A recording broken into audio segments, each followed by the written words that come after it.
Welcome to the Hawks Nest live stream show. My name is Brandon Kane. Get this out of the way here. What is going on? Let's get this right. There we go. Hope everyone's having a good day today on this wonderful Friday. Happy TGIF. Hopefully you're just about to wrap your workday up, or hey, you already have. It was a long week. You deserve to cut it out a little bit early. I feel you on that. But I'm not done here yet. I want to talk a little bit this week about an item that is probably more as pertinent right now, I think, is any topic of discussion at hand as we move in this offseason, as we'll start to look to free agency and some of the various moves that we're anticipating and hoping that our Seattle Seahawks will look to make. But before we get to that point, I always think and believe that there is things that you can learn by getting outside of sometimes your own little backyard and looking around across the sport, taking a look at other teams and what they're doing. You can get stuck, I think, in your house and your own ways and your own philosophies and what's driving you to get here to this and kind of forget about other advantages that exist or other teams are taking advantage of and that are helping them out in many ways, especially those teams that are able to not only sustain, but to be contenders in how they sustain. And we, of course, have struggled over about the last 10 years here to just get to a point of being a contender, say nothing of a sustaining contender. And this is something that I mentioned because it's something that has been inherently there at the heart of this organization and their philosophy and what they tell us, that it is not just about going hard for today. We want to be a contending team every year. And that's not a team that just simply gets into the back door of the playoffs, but truly is going to try to, go out there and be a true blue contender. We're in the mix. We may not win it every year, but we are in the mix. And the team that has been in that mix here for a while, as my cat is freaking out in the background here, is been the Philadelphia Eagles. They are going now to their third Super Bowl here in pretty much 8 years. And this is a team that's doing it not just by the Kansas City Chiefs way, by merely being a dynasty with a GOAT quarterback and a GOAT type coach and riding it along through that methodology. It is instead one where it's being driven as much, I think, by the general manager and the general manager's approach and the advantages that he finds or what he is getting right. Let's not call it advantages, but just say what he is getting right versus maybe what others in the sport are getting wrong. And how he's driving this in a way that these are really three separate, different Super Bowl teams that he has just put up here. This is not simply that, again, let's remove the GOAT part. Okay, well, it's just the same team and you got just that same core and that's what's getting you. You just have a bunch of really great guys that have gotten you there on that. But it's not as much been the case. You go back to 2017, Carson Wentz, different quarterback right now. So you're on the same quarterback. This was also the year that, of course, Nick Foles won in the Super Bowl, went on that really incredible run when Carson went down after having a good year through 13 games, but then tore his ACL. But then LeGarrette Blount, Nelson Aguilar, Alshon Jeffrey, Torrey Smith, none of these guys are playing. Zach Ertz was just, I believe, playing a little bit there for Washington and still being a pretty good player at that point. He's only 27 there in 17. But then you've got their left tackle was Viatal. I'm not even going to try that first name. Don't even make me try to make a shot at that thing. Holy mackerel, that's got 9 syllables in it. Left guard was Stefan Wisnowski. Yeah, Jason Kelsey just retired last year. Brandon Brooks and Lane Johnson. So very strong up the middle to the right. Lane is the only guy on that offensive line still playing at this point. And hold on, my cat's just freaking out.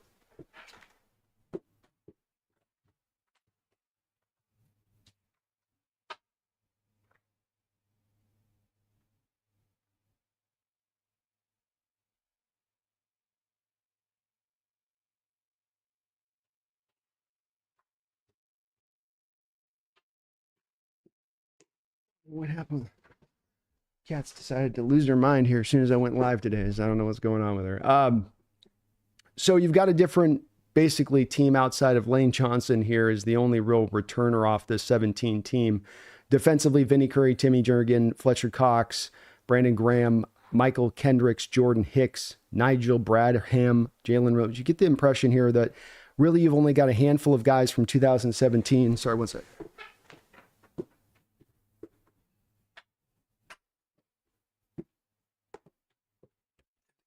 There, she's just gonna start screaming. My cats start crying out, man. They're Whew. So there's only a couple of guys that came in off that roster on the other side of it. And then when we go back and we look at now a couple of years ago, in not this year's Super Bowl, but 2 years ago when they got there with a young Jalen Hurts at 24 years old, you can see again the roster was turned over. New left tackle, new left guard. Lane Johnson still out there getting it done. Kelsey still getting it done. but you're already starting to see that they're thinning through. And when you go to the defensive side of the ball, you really just have Fletcher Cox and Brandon Graham still. I know he's not there on the starter this year, as that was a little bit of a year where they were really bringing a lot of waves of pass rushers. But that was where those are all the only guys that were there that were kind of remaining from that old team from just a couple years prior.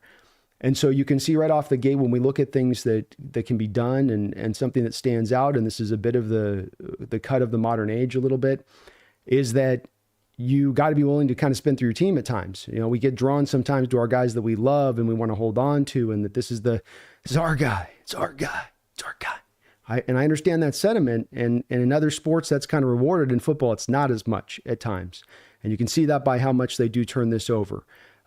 As we go into the recent year here and what is current, and you've got Jalen still here, but you've changed the running back. You do have your two same receivers who have been able to maintain. You've almost turned over the offensive line wholly since 17. No remaining places except for Lane Johnson is the only remaining guy there. But everything else has been moved around. Tight end's been moved. Defensively, everything's been changed across the board here as well. Granted, Brandon Graham's the only guy kind of remaining, but even he was on a rotational kind of role. Still having a good year when he went down, and he's going to play in the Super Bowl with the torn tricep, using some of that elk oil that Ray used back in the day for the Ravens when he was coming back from a same injury, I bet. But you can see they changed the roster 3 times over essentially here in their approach. And it stands out to me when it comes to this, when you first look at what they've done the past 3 years and you go, okay, so right off the gate here, yeah, I can hold on to certain guys that are core guys going through, but this sport moves fast. And in general terms, I think it stands out to me with them, just looking at them right first blush, as you go, wow, they definitely are willing to kind of keep this thing moving. They don't get stuck in place on things. And again, it's a bit of a difference to what I could say with us at times, without getting specific in this, just that not as willing necessarily to pivot off. I think we sometimes fall in love with our guys too much, and we stand holding them on to the clutches of the roster when we long knew that wasn't going to get the job done. Dwayne Eskridge, for instance, stands out to me in this way. Where, well, he's a second-round pick. Got to hold on to him. Got to just keep him on the roster. LJ Collier stands out to me in this way. Well, he's a first-round pick. Got to hold on to him. Got to see if he's going to develop. He's going to develop. I'm telling you he's going to develop. Pivot and move. Pivot and move. Don't just stand pat on this. As far as the larger kind of big picture, I think, lessons at play within this, and maybe a little bit bigger items, let's get to a couple things that to me stand out about this one as far as looking at this with more specificity. Let's say this is also, I think, versus what we've been doing recently, these items I want to mention. And that is first and foremost, and this is going to ring in all of your ears out there, invest in the trenches. Actually go out there and put your investment in this offensive line. Make it the best it possibly can be. Don't be unwilling not to continually put those resources into it. Just keep dumping into the trenches, especially. I've got the offensive lineman pictured here, but this has certainly been true as well when it comes to the defensive line for the Philadelphia Eagles. And that's represented in the depth chart that I just showed you there, with the defensive linemen that they have flexed out there so many different times here over the last couple of years, while still investing top-notch talent back into it. Or at least developing, if they're not putting the top-notch talent. The left tackle, Jordan, right now, that they've got out there, one of the best ones in the sport, is a guy that was a late round pick, former rugby player that they developed. But outside from that, a lot of these other guys, as we'll talk about in a second here, have been more higher level picks. But at the centerpiece of their drafting, and they're spending their money for the most part, is the offense and defensive lines, and really hammering those two items. And we've seen that's much in difference to our Hawks, who have certainly learned this lesson when it comes to the defensive line.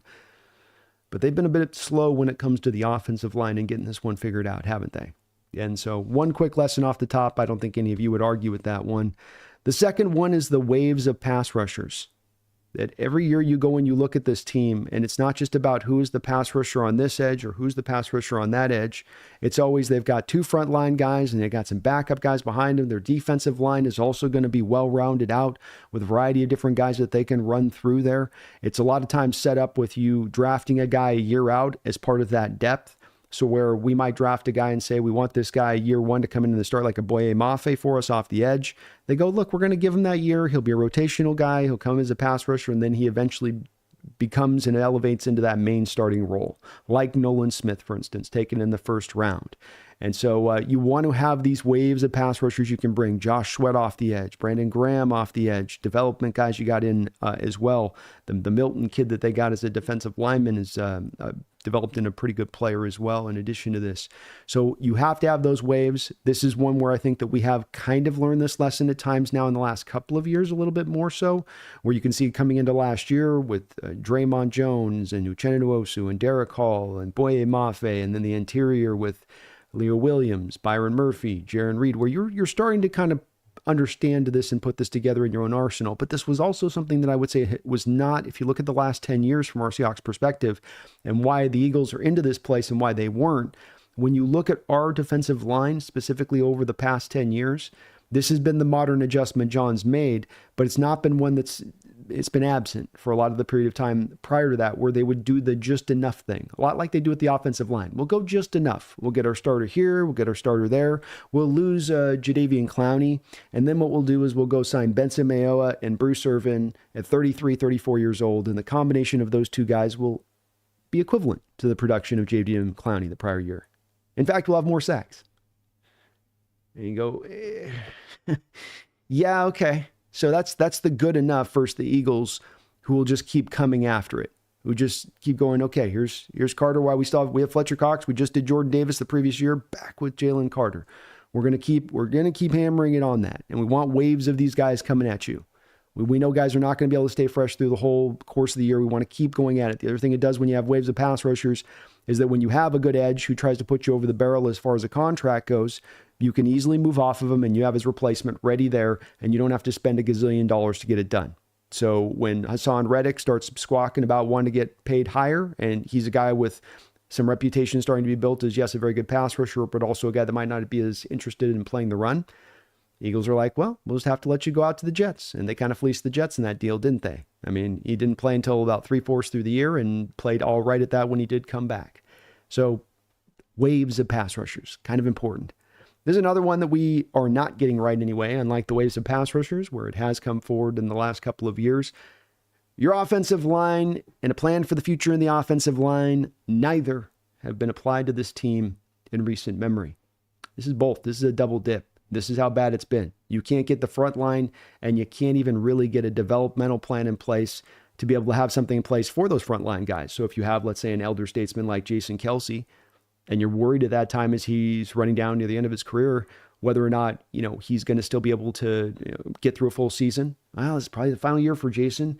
What do we got as a backup with it? Well, they go out, they get Landon Dickerson, maybe the best center coming out of Alabama in the draft. They got him. He's been a left guard at the pro level, but as we saw in the championship game, he can kick inside to center as well, and maybe even be a better center than he is a left guard. Just left guard's more of a valuable position. And the team also tripled down on this one by getting Cam Jurgens, also while Kelsey was still on the roster, who's also a center. They played him at right guard early on until Kelsey moved on, and then you could put Jurgens in there as your center. And as you notice this year with the Eagles and this offensive line, despite losing a Hall of Famer, despite losing what is probably a top 5 all-time center in the National Football League, who was still performing at a very high level when he retired, they did not miss a beat.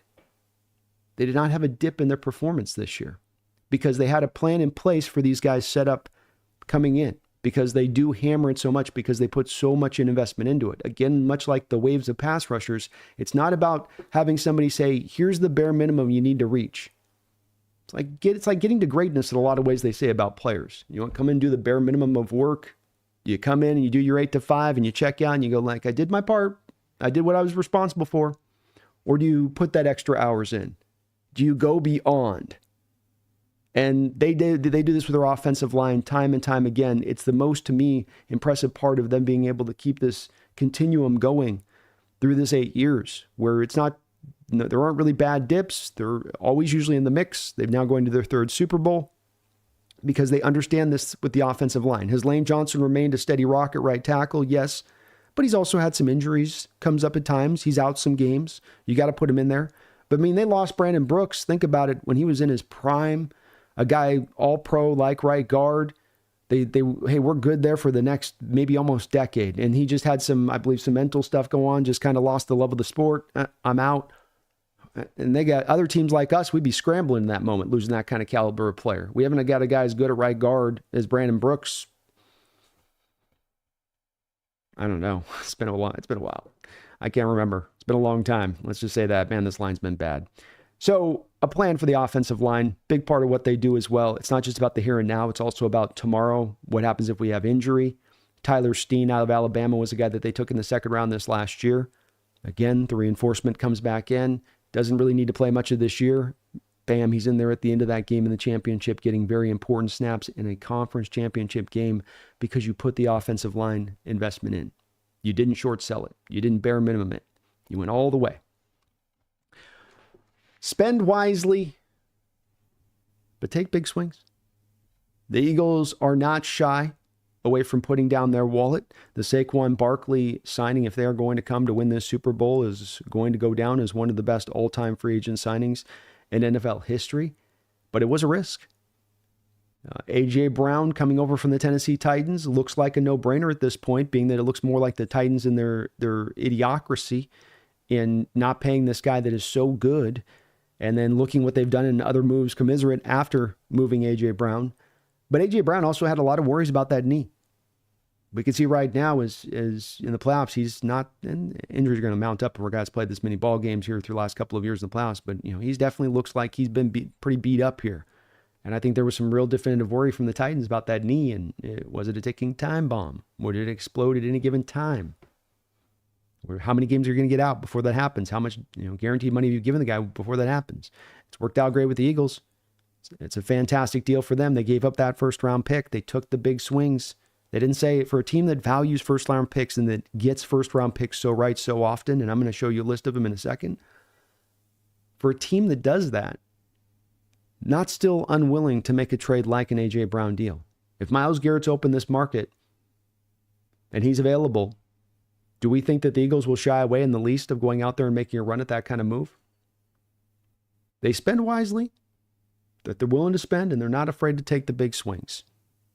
Aggression, if done right in the modern NFL, is rewarded. It is. Doesn't mean go crazy town. And there's some moves that they take that might be big, that might not all work out. But when they hit big. Finding value in free agency, underrated part about what Roseman does. It always seems like he's got about 4 or 5 guys that he's been able to pluck out of free agency at a really low cost that he's really able to perform really well. Micah Becton making the transition from right tackle to right guard this year has been awesome. They found just a great replacement for what they were going to need there, where that wasn't a place where they had a plan. They had to move Juergens, who was the right guard, then into center, and Landon Dickerson's your left guard, so you didn't have much there right guard necessarily. They grabbed him. It's been a great fit there. And then you've got Zach Bond, who, not a defensive player of the year this year, but almost could be up in contention in many ways in how he played this season. All over the place, that Eagles defense on a really low rate for them this season. What's interesting with this, too, is that they found the value in the free agency as far as the cost with Becton, with some void years put into future space. So it was Becton brought in not just on a low-end one-year deal. It was like they enticed him on a low-end one-year deal, while they also then gave him a little extra money to push out a little bit of that cash in the future on their void years to make it happen. But it is still a value deal when you look at his performance and what they've got from him as far as that goes. Oren Burks, former Niner inside linebacker, another low-cost guy that out there in the conference championship, starting for Nakobe Dean, who went down to an injury, able to perform pretty well out there. He gets hammered by some Niner fans, but not too bad a play by that kid out there in conference championship play. So they find value in free agency as well. This is another marker that stands out to me in a little bit as different, much different to where it is with our Seattle Seahawks, where we do not seem to find value in free agency. We give you a one-year deal. We might give you $8 million, and we might not get a whole lot for that $8 million. That's kind of been our recent track record on some of this. Look at the recent linebacker deals that we gave to Jerome Baker and Tyrell Dotson. That's just, I can go further, but it's painful, and you guys have already heard it, so I ain't going to go down that line again. You know this is true. We've got to find better value if we're going to go on these low-end deals like that. It's easier said than done at times, but some of this is also them doing their homework, having a plan of attack, especially with a guy like Micah Becton. We're not going to try to have him as a left tackle. Let's kick him into right guard. He's got the body size to do it. He can move men in there. Let's go. And it worked. Cornerbacks are more valuable than safeties. This has been the Eagles' approach with the Fangio cover 2 shell. Even prior to Fangio being there, they've been running the cover 2 shell there for a while. And what they have said within this cover two shell, which is very much what we run as well, is that they say, we're going to put our value and our expenditures over to the cornerback position. If we're going to spend money, we'll spend money on Darius Slay, Bradbury. If we're going to draft high, we're going to draft high for Cooper DeJean and Quinyon Mitchell. We might go for a third round safety. We might go up that high there. We might be willing to do that. But overall, we're going to put more of the onus upon getting the top end cornerbacks more than it is upon getting the top end safeties. And to me, there's a significant amount of draft capital difference in what they put into that as far as this has transitioned into recently, especially. Not that they don't have good safeties, not that you don't still go out there and find guys that can get it done, not that you're not even willing to give them a little bit of money, but you certainly don't do the Jamal Adams, Quandre Diggs thing. You go more towards the cornerbacks on that. And the Cooper DeJean, Quinyon Mitchell 1-2 punch of draft picks that they took this last draft were absolute home runs for them. Those guys have given them great instant returns. They look like they're going to be fixtures into that secondary moving into the future. And one thing that I think our Hawks could definitely take is a plan of attack of difference. And I think this is important to pay attention to because you did just give Julian Love some money. I'm not against the money you gave. It wasn't the kind of deal that you gave to a Diggs or that you gave to a Jamal Adams. We'll see in another year from now, for instance, that Julian Love deal is probably going to look like a, top 15 kind of deal for a safety pay wise. And we'll see if he gets into the third year of it. But it does kind of inform you a little bit about the other strong safety position and whether or not you want to put anything into that and whether or not you want to be paying them both at the same time. As this would be if you're looking at the Eagles, and the model that they've used here is that maybe you don't want to be doing that. I think, too, if you're looking for another team that will go down this road, a team like the Eagles this offseason will probably let a guy like Justin Reed, who's been a good safety for them, walk because they don't want to probably have to pay a big contract. They get him on like a 3-year, 30 deal, so it's kind of short. It was kind of a shorter little thing there for him there in Kansas City, so it wasn't. I don't think they'll make as big a bet back into him. But cornerbacks are definitely bigger than safeties. Look at that, the big orange whale makes her way through. Next up on this for me on the list is get your early picks right. This is the part that stood out. I don't think John is getting this wrong recently. This is much like the waves of pass rushers where you can see that John has started to learn this lesson. This has been one that we've started to learn as well, in that you can take some, maybe risk or whatnot in the later portions of the draft, but you got to get the early ones right. You can't miss on those. And that's when you look through the Eagles, to me, in these recent drafts for them, even going back to 2020, Jalen Reagor is the big miss. And this is the scary part with the Eagles, is that he's the only real main miss of this list in the last 4 years. And if they had gone for the alternative with him, which would have been Justin Jefferson, can you imagine what this Eagles team would look like? That was the selection pick right there. That was the decision that they had to make there in the moment of that draft. And they could have taken either one. They went for Reagor. And it is definitely, okay, Kitty. It's definitely paid off, or could have paid off in a major way for them. But that was their only miss. From then on, it was hit after hit. Jalen Hurts has been very good as a late second round pick for them. Devontae Smith has been very solid, 10th overall. Maybe you'd want a little more sizzle for him, but I think he's a very good counterweight balanced A.J. Brown being the route runner he is. And if you give him one-on-one without route running, he's going to get open. Pretty good hands as well. Landon Dickerson's a rock inside for them. Jordan Davis is really coming on as that nose tackle. They can give you some pass rush. They rotate through there, so it ain't a guy that's going to eat up 24/7 snaps. But when he's out there on the field, he's getting the job done. Cam Jurgens, and let's remember with him too, Jordan's got to play with Carter over on the other side like they're Jordan days. He's the one tech in there. Like a little bit of like we talked about a little bit with Mike Murphy this year to a degree at times where you're taking on those double teams. So he doesn't get as much of the chance to have that flash and dash that Jalen Carter's going to get to, but he is a very good player. Cam Jurgens, rock at center. Jalen Carter, first round, 9th overall. Again, they could take the risk here. That was a risky pick. He's paid off wholly. They then got at the end of the first round Nolan Smith, who's really coming on as a pass rusher as well, a really good run stuffer. Off the edge, he's a real complete player. Tyler Steen, we'll see where he's going to go. They haven't had a need for him because they have their 2 tackles playing on the edge, so he just gets to develop. That's that whole plan of the future thing that I talked about. And then this past draft, I just talked about these 2 guys, Quinyon Mitchell and Cooper DeJean, 2 guys that have been instantaneous upgrades from what they had from those positions last year. And pretty hardy upgrades at that. So those are my items. that I think if from a Seahawks perspective, they could learn a little bit here. And I do believe that these are things that are just not just because they're to what Eagles have done and let's copy the Eagles. I just think that these are also solid philosophy points to operate off of in the modern NFL. Invest in the trenches is timeless. It doesn't matter whether it's 57, 67, 87, 97, 07, 2027. Investing in the trenches is always going to be smart. Waves of pass rushers. You've got to be able to keep these guys fresh. You can't just rely on a horse or two to get the job done and pull the whole thing. You need waves of them. You need guys that are developing, guys that come in rotationally. You got to have that plan in this modern age. A plan for the future on the offensive line is not just about getting to today, it's about also having tomorrow. Do you have something for the development of tomorrow? We're doing this a little bit, right?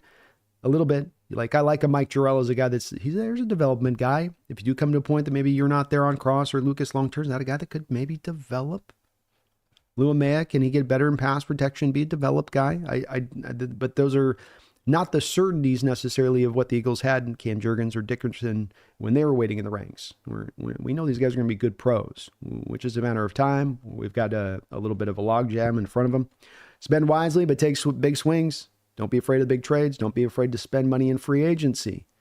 Just make sure that you're doing it with a purpose. You're not just spending to spend. Kind of like Draymond Jones a couple of years ago, just kind of like, well, we got to go spend and get an edge. Let's go spend and get an edge. That's not locking in on an exact target that you know is going to fit, that you understand how you've got the plan for them, that you're going to acclimate them in. You did the same thing with Draymond that you've done with so many other people that you brought in from the outside in here, which is the first thing you bring him in, you start to try to find a way to move him off the position that was the very reason that you signed him in the first place.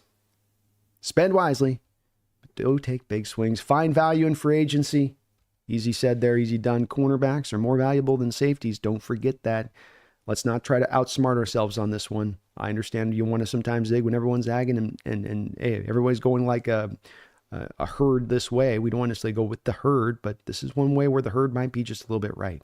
Cornerbacks are more valuable than safeties at this moment, even in a Mike McDonald defense, even a cover two shell defense. It's just that way. They may get more valuable in the future, but for the here and now, that's how it is. And then get your early picks right. Don't get cute. No LJ Colliers, no Jordan Brooks, no D. Eskridges. When you have Creed Humphrey staring you in the face, you just to take a Creed Humphrey. You don't overthink it. Those are my items. Let me know what you guys think. I appreciate you guys watching today. Be popping you guys over to the chat. There is one bit of news that we have here that's come up over the last 48 hours in regards to our Hawks. A couple bits of news. Number one, I brought up to you guys a couple months ago about potentially keep monitoring the Joe Burrow situation. I would advise anybody that didn't have a chance to go look at his recent comments. I think last night at the award show that they were running, or 2 days ago, there's a clip out there running where he's sort of kind of calling out the ownership of the Bengals at that point on the potential of letting go some of these guys, and that we got to get these guys on contracts, that there's some pressure being pushed down already by Burrow. And I've said, you guys watch that situation. Just keep an eye on it, because it could prove to be a bit of a fluid one. And Burrow's sort of confirming a little bit of the stuff that I've talked about, being that I just don't think he's going to sit back there and watch his crew roll out this offseason and then just be like, well, I'm on an extension. I guess I'm signing up for a rebuild at 28. I don't think that that's going to be how he's going to want this to go. And so keep an eye over there on the Burrow situation. I understand some people think there's no chance, but just don't be surprised if that thing twists in a certain way with given what's going on there in Cincinnati. It's a weird world right now. That Cincinnati ownership group is not the same as all the others, and they are not cash rich over there. And what do you say to put yourself in Mike Brown's shoes coming over to Joe Burrow? You're going to let T. Higgins walk. You're going to let Trey Hendrickson walk. You're going to let B.J. Hill walk. Probably lose all those guys. Probably lose Jamar Chase in addition to it. I mean, they're going to have to pay Jamar Chase quarterback money, and they struggled to come up with the quarterback money for Burrow. And they're a year overdue to paying him. So let's just say you lose Chase. Let's just say that. Let's say they trade him for a couple first round picks.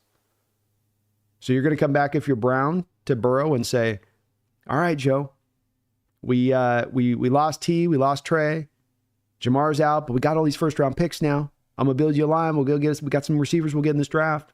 You'll be all right. You'll be all right. And Joe's just going to sit there at 28 and be like, yeah, okay, I'll wait this out for 3 years until you eventually get this roster ready to maybe compete again. And then right about that time again, you'll be back to being cash strapped for some reason or another. We'll see. We'll see on that one. The one piece of Seahawks news that did come down here in the last couple of days is that the Seattle Seahawks had a lot of different levers and contractual buttons that they could push this offseason to free up cap space. And I presented a few of these on this channel in the last few months of straightforward ones that would seem to make sense, that would be no-brainers, that would be the first plan of attack that you would think the team would take in order to free up that said space. Be it Draymond Jones being cut, released, maybe traded if you could find someone to take him. Tyler Lockett as another guy out there is a possibility, both of the fans, Rayshon Jenkins, but instead, the first lever the Seahawks actually end up pulling up here is they're going to convert Leonard Williams, the Big Cat's base to bonus. And then not only are they going to convert it to base to bonus, meaning that then what happens is that just increases the bonus amounts over through the rest of his contract. They then did not necessarily do it that way. They pushed it out as void years into 26 and 27. Interesting turn on this one. Now, this very much, I would say, if you're making me saying, what's the guess over the next thing that's going to happen because this goes down, is that the Seahawks wanted to create the cap space here to be able to, I think, get definitely some other new deal done on the other side of this. I would guess it would probably be a DK Metcalf contract, but could be as much, maybe a Geno Smith extension. There's probably going to be some other deal that comes down the other side of this on the heels of this. But the interesting part about this from my perspective is the fact that they did push this into void years. And we do have recent void years here added on a couple of deals that they based the bonus in the same way in the past year with DK Metcalf's deal and with Draymond Jones's deal. And when you look at that, you go, because John is a guy that doesn't like to put the void years out. He's been very vocal about he does not want to operate that way. But when I've said you look at this cap situation going into this offseason, and you look at what they need to build onto this team, if they really want to be reasonable with believing that they're going to be a contender next year, they're going to have to kind of spend. It's kind of the only way to make this happen. If your intention is to get to contending status, if it's not to just get in to be barely into the playoffs, and that'll make the fans happy enough and they'll be okay with that, they'll feel like that's progress. If it truly is that you want to become a contender next year, then you're going to have to really get some work done this offseason. And I'm not just talking draft. And so the fact that they used this Leonard Williams conversion from base to bonus and buried the void years means to me that they're trying to maximize out this cap. I still think that they're going to pull all of those contractual levers that I just talked about. I think that's still coming down the line. But this is also representatory, I think, of the fact that the team, if you're looking for an early indicator about what they're looking to choose to do for this upcoming offseason, aggression would be seemingly the way. Because the only way you're going to be able to be aggressive was going to be able to try to find a way to pull out that extra money. So they have started to do it here with Leonard Williams. I did not expect this one. And if you had told me that this happened where, okay, they converted the base to bonus, I especially would not have necessarily expected that meant then they were going to put a lot of that into the void years of 26, 27, 28. You're going to put it way down the line on that. We go, oh, okay. So that means that you're really going to try to, angle out as much of this money as you can. So something to continue to monitor and track, but it is not an indicator that they're looking to go light this offseason. It's not an indicator of a one step back for the two step forward approach. My only hope there is that if you're going to take this alternative road then and go be a contender, then be aggressive in order to get that done. This is a move that's just that. Let me know what you guys think, though, here about what some of the things that you feel like the Hawks could also be learning here from the rest of the league that's out and about, that's been a lesson that they have just not been able to get figured out.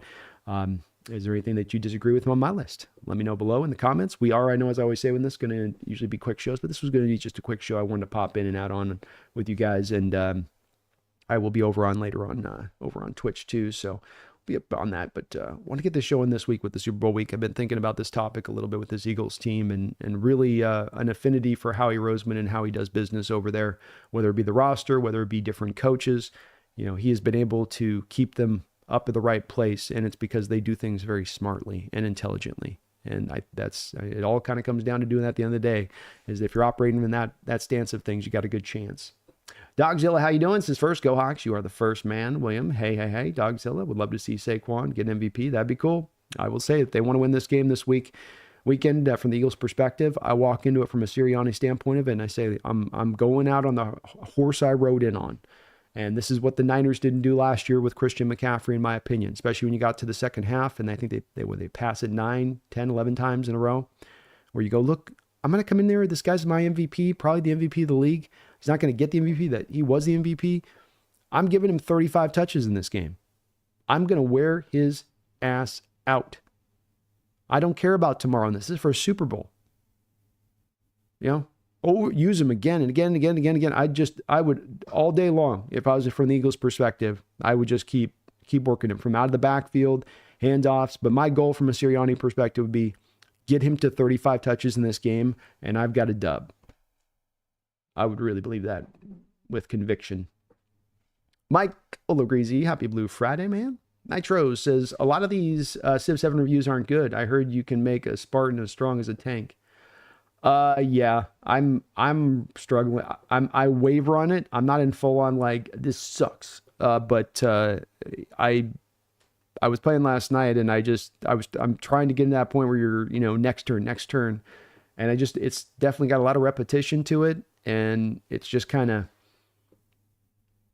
you're doing things and you don't always know why you're doing the things. And it's not clear. It's kind of a mess a little bit, to be honest with you. And there's room for improvement. They can refine it out with time. But my initial review would be that I'm not loving it out the gate. Hawks 80 says, what's Pumpkin's pick for the big game on Sunday? Eagles or the Chiefs? Are the Eagles going to win? She said, yeah. I think she said, yeah, and the Eagles are going to win. Eagles are going to win? Okay. She's going Eagles. She was good this year on the predictions, by the way. Like, she had both of our back-to-back losses with the Vikings and the Packers on her predictions, so she indeed is a psychic cat. So you're saying the Eagles, huh? I think that's a yeah.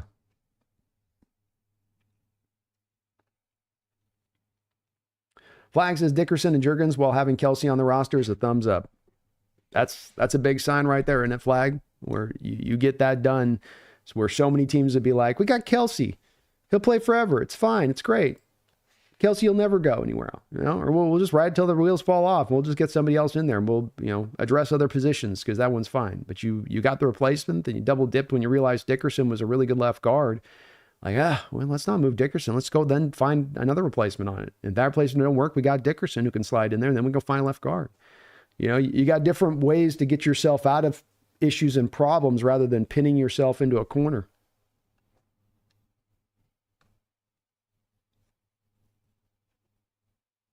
.360bet says Leonard restructuring shows me we're going for it. I expect moves. What about you, Hawks? You probably just heard me say it on that 360. I'm expecting exactly that. You could have easily, if you wanted from a Hawk perspective and to short sell this 360, you could pull these very levers that I've talked about. I'll show them right here again on this. These are your, I call it the sacred seven, where these are the sacred seven deals, moves that you make this offseason that are no-brainers, that are easy, that just free up space for you. Bing, bang, boom, you're done. And it's $62 million. Leonard Williams was not part of my sacred seven. And so you can do that move. You can do the sacred seven moves. You can restructure DK and Geno. New contracts with both Geno and DK will indeed save you about $5 million a piece between those two guys. So there's another $10 million minimum between those two guys.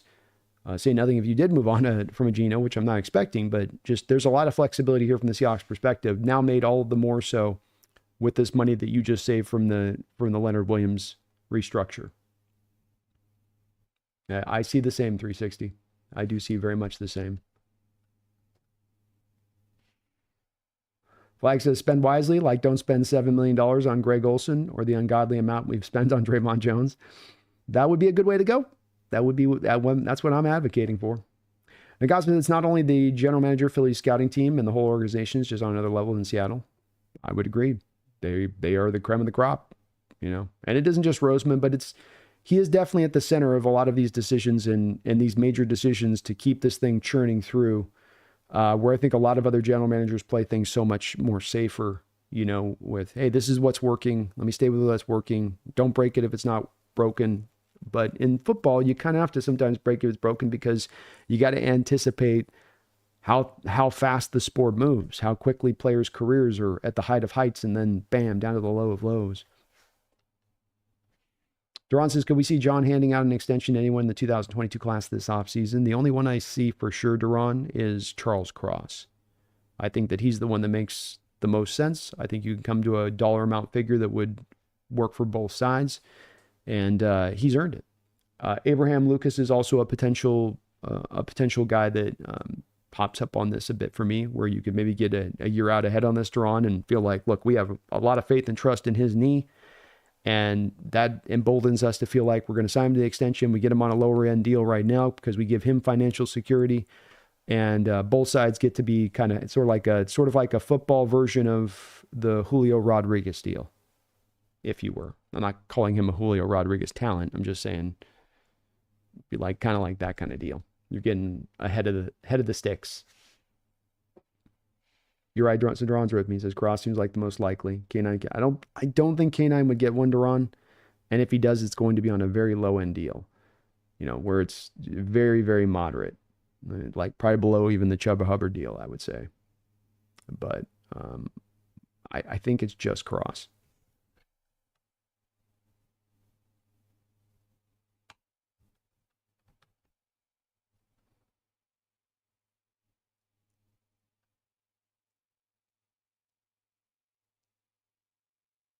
Spaces, did we just restructure Big Cat? That's right. We restructured Leo. So you saved freed up $14 million on this year's cap.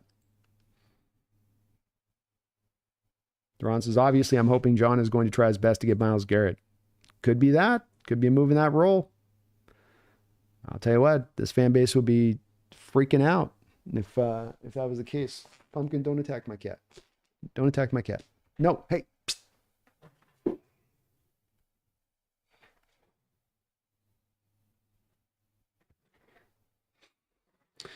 Cats are feisty today, man. I have to peel these two apart. Duran says, why can't the Bengals pay their players? Let me see if I can find this thing, Duran, real quick.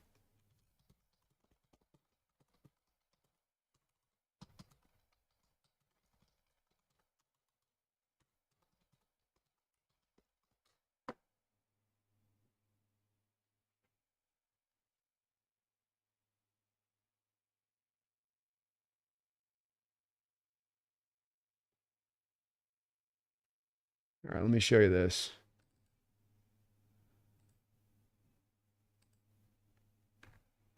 And this is just off the Google search, so it's just to kind of also show Duran with this. This has sort of become now kind of common knowledge. We know that it was a highly a Bengals owner had to sell the name rights of the stadium to pay for Joe Burrow. So we know that it was highly motivated by the team's knowledge of a forthcoming extension for quarterback Joe Burrow. In a column on the extension by Paul Denner of The Athletic, Denner reports that the cash from the 16-year naming rights deal is partly to contribute the funds needed to Burrow's contract escrow. So think about that one for just a moment, Duran.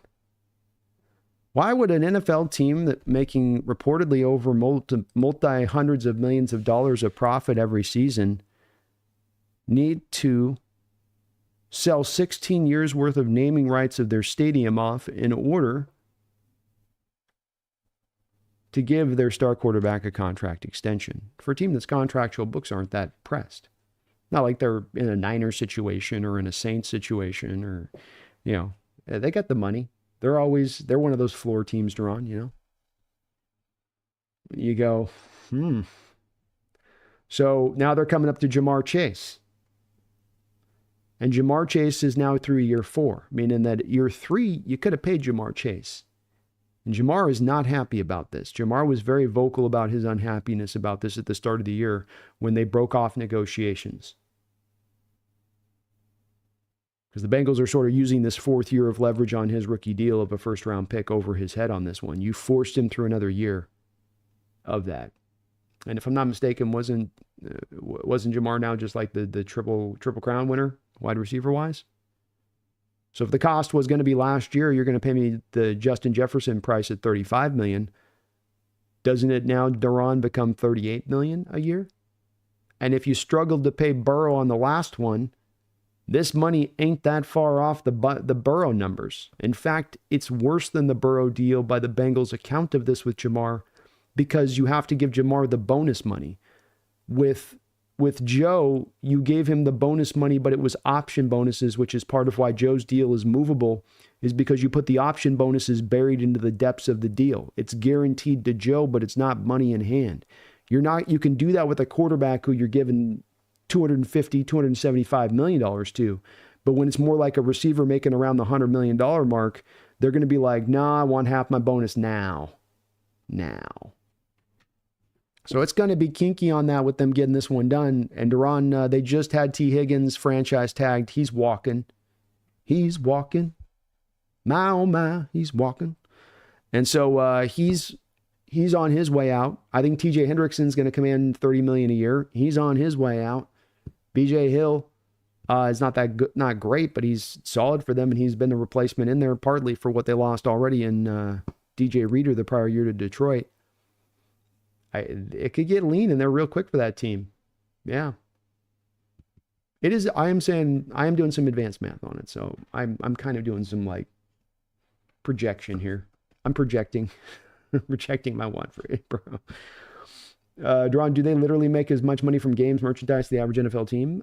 They do, Duran. But you know, if you have an NFL billionaire owner in this, they're not in this for the money. They're in this for, from their perspective on this, they're in this just to win, and they don't mind losing money. But there are owners in this business that there is a profit margin involved. And there is a profit, I think, percentage that they want to make sure they're pocketing every year. In the Browns case, we don't intend to ever sell. I'm giving it to my daughter. This is how we make some of our money. Whereas maybe other teams, Duran, fully invest that profit return every year back into the team for the most part, as much as they can. I don't think the Bengals are driven as much to do so. You don't get this reputation organizationally unless it's well earned. It's the reason that they've already once before traded a former first-round quarterback, star quarterback, who they let go because they've been down this road before. And the same reasons that saw Carson Palmer walk are the same reasons that would see Joe Burrow walk. Nick says, I've seen Burrow talking at the Super Bowl. I think he was like, we have the room to sign them all. He didn't seem to be messing around. No, he sees clearly what's going on. He's not a dumb guy. And I don't blame him. You have to be.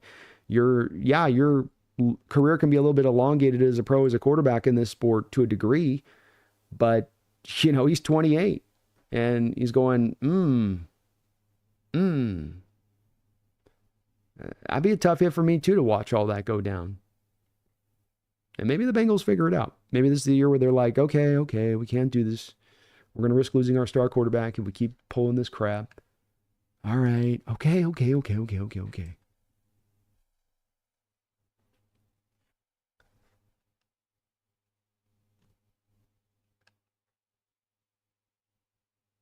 They're greedy penny pinchers. I think they kind of have that rep.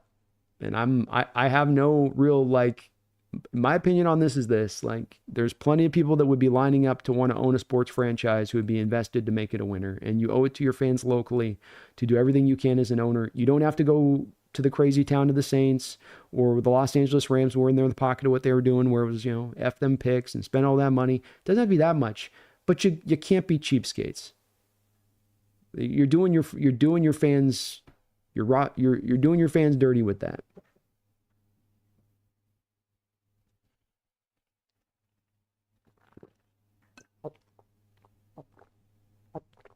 Nagasa says you can't pay two wide receivers 35 and 40 million.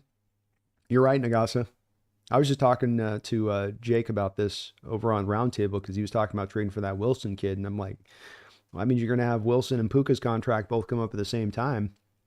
You feeling good about paying two $30 million deals at the very same time to the wide receiver position? I mean, I'm having some It's making me tighten up a little bit just the thought of dropping one $30 million deal on a receiver, much less dropping two. Duran, he's going to ask. No, Nagas is right. He's going to ask for $30 million here. He's going to ask for $30 million, man. And he's going to get it. He's going to get it, Duran. So you're at 30. You're at 35 on the top of the market. You're going to see Jamar probably push 36, 37 this offseason.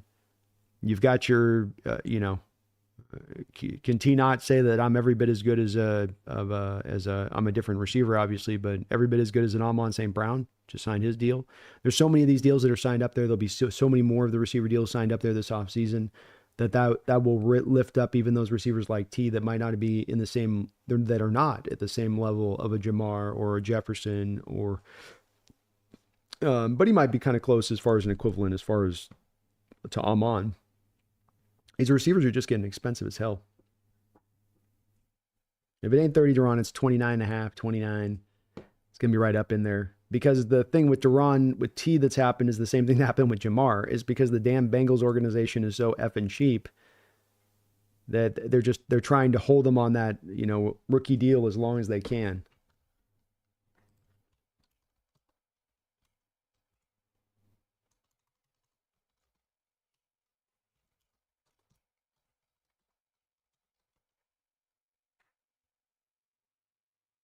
Yeah, so they're still on the rookie deal. So they do the same move. Again, just examples of their cheapery is they got this poor kid on a rookie deal still. It's been great for them. And then they franchised him last year. So now you're a year past. It's the same reason, last year they might have been able to get Jamar Chase at 32. It's the same reason you got to pay T 30 now. It's like, yeah, last year the price would have been 25 probably, but now you waited the extra year on the guy. And now he feels like he's a year overdue to be paid. So he's going to want to pull every penny from the coffers he can. Doxil says, I'm guessing they'll pay Geno 45. I hope not. Holy mackerel, that would be tough.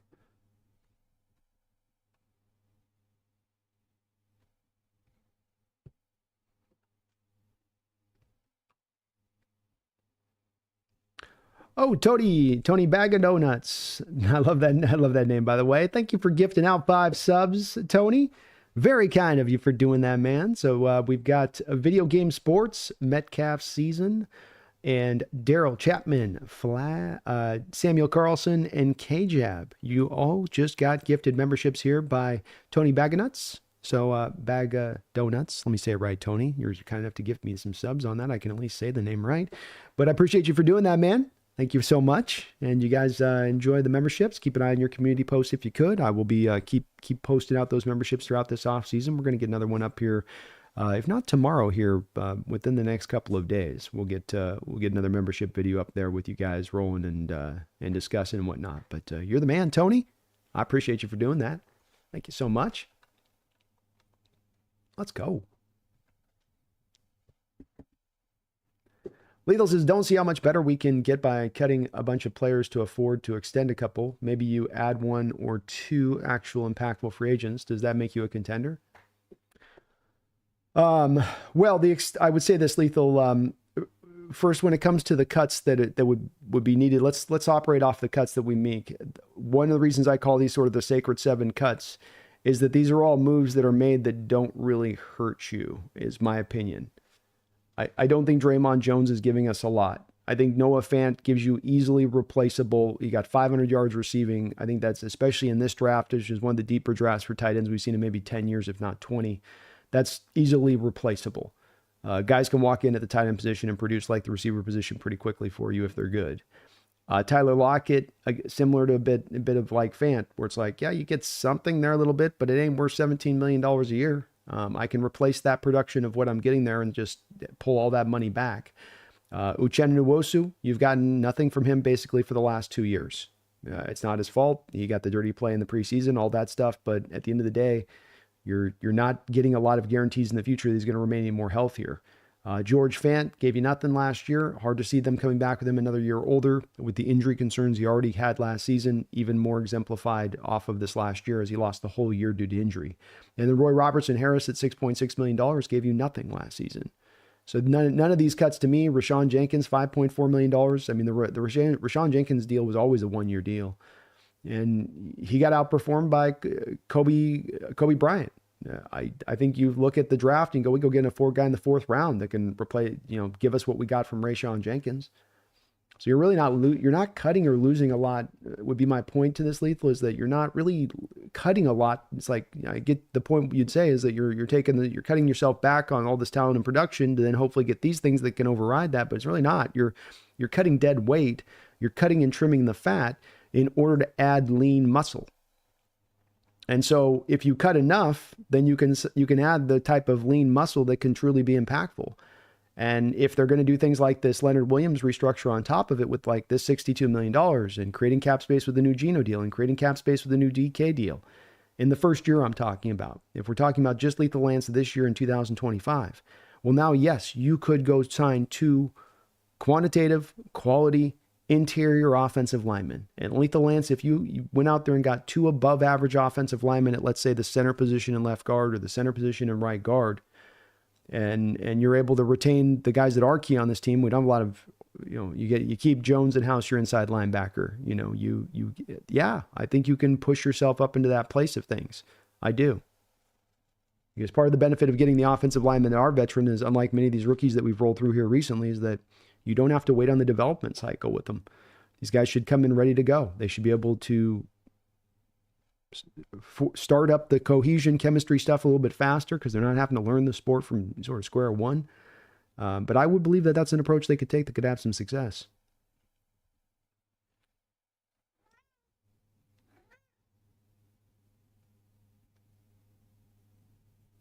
Nick says Civ was fun with a group of friends, except when they didn't spawn near water and wanted to reset over and over. I'm probably that guy with my brother, Nick. I like playing with him. It's part of the things that annoyed me about this new game, too, is that they don't have the multiplayer turned on out the gate for the game. So you only can play a single player here to start off. There's no friend stuff doing that. But they'll get that in eventually. But I like that part, too. That's what I like most in modern video games, is the kind of cooperative side of it. CR says, what the Eagles do so great is pick best player available over and over again. Their drafts look like mine on database where anyone tells me it's unrealistic. True, CR. It's very true. This is, they stay in that pocket. They stay in it throughout their drafts. And they don't deviate.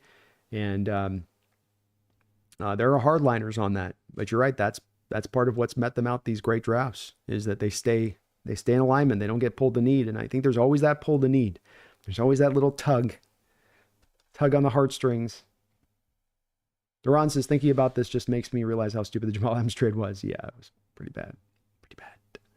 Nick says, also, I think I kind of hate that turn-based aspect. I seen a vid where Romans were destroying tanks, laughing out loud.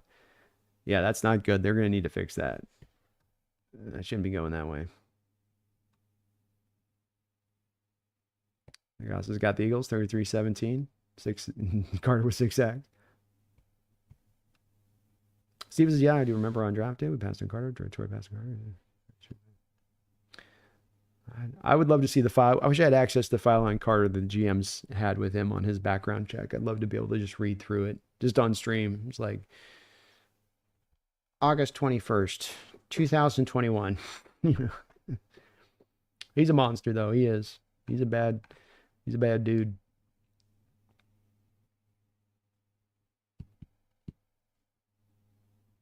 Always Dan Grenade. B, is the Lawrence sweepstakes now out that they have a new coach?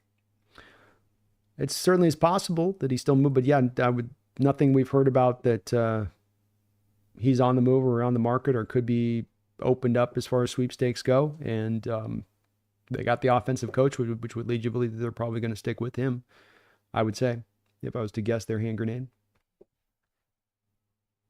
Radius says, B, can you give me the point or baseline of civilization?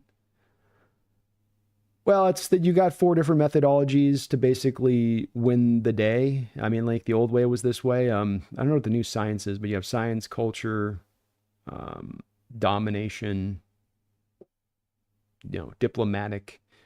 So you can either win the world thing by being the most diplomatic, everybody loves you. You can do it by just conquering all these people and conquering more than anybody else. You can do it by having the most culture with theaters and art houses and museums, and you're just the most culture and everybody loves you for that, so you win the game by doing that. Or there's the other one, scientific, which used to be if you can get to space and Mars, you'd win the scientific one. But I always like just playing to where I just go out there and dominate. Worldwide, conquer. You leave your culture stuff. See, are we thinking we're planning for free agency or potential trade with the extra money? I think it's an either or, CR. There is an or.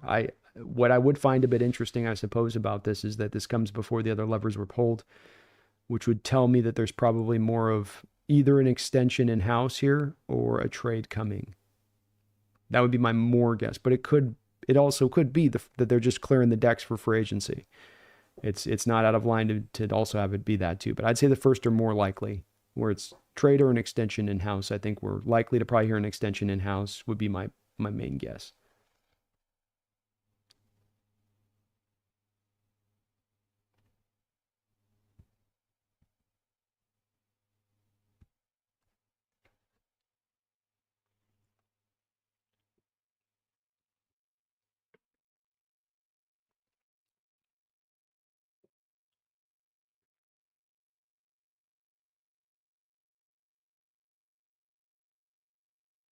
Goobreeze says, I didn't watch it yet, but I saw Jesse has a Burrow video. Haven't watched it yet, but I did predict the Niners would land him if anyone did.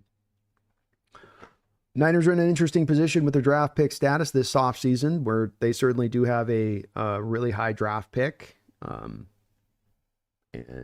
very well maybe that they are in a draft capital standpoint able to offer the Bengals enough to be able to, win the day on that. And they certainly weren't shy a couple of years ago, giving up 3 first-round picks for Trey Lance. So if you gave up 3 first-round picks for Trey Lance, why wouldn't you give up 3 first-round picks for Burrow? Potential trade that they could make, especially looking down the barrel of having to give Brock Purdy $50 million. Tasha says, I'm hoping this freed up money will, but at least a ticket to negotiate for the services for Trey Smith. It'd be nice, Tasha. I would love it if it was that. It's hard to read quite, but it does say, at the very least minimum, if we take the one step away, it does speak to aggression in some way. This does not speak to we're softly stepping into this next offseason and we're just going to dip the toe in the water and check the temperature. This is a little more of signifying potential cannonball. CR, it's just like the Eagles sitting there needing a defensive back. They're just sitting on their pick in the first and pick Quinyon Mitchell. Second round, they trade up and get Dejon Cooper. The biggest roster holes fixed in 1 year. Yeah, pretty amazing to watch them able to land both those guys from a value standpoint. I mean, many people had Cooper DeJean slotted at us in the first round of the draft as the option we would go with. And 2 home run picks that you shake your head and you're like, how'd the league let them get those 2 guys? That's ridiculous.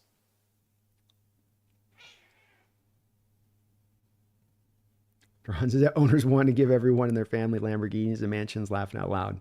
Well, it's hard to be a football owner and wear, Walmart clothing, right? We're just trying to build the best team. Like, you got to have, I guess, the swag and the flash and all that too. Deron Evers says Burrow's a lot better than Carson Palmer. Not a lot better. He is better. Carson had to play behind a worse Bengals team, I think, when he was there through a lot of that time. I mean, he had Chad Johnson and Ocho, but they had a couple years of a run here or there, but there were some bad teams. But I don't know. I mean, Carson was pretty nice. He could spin it.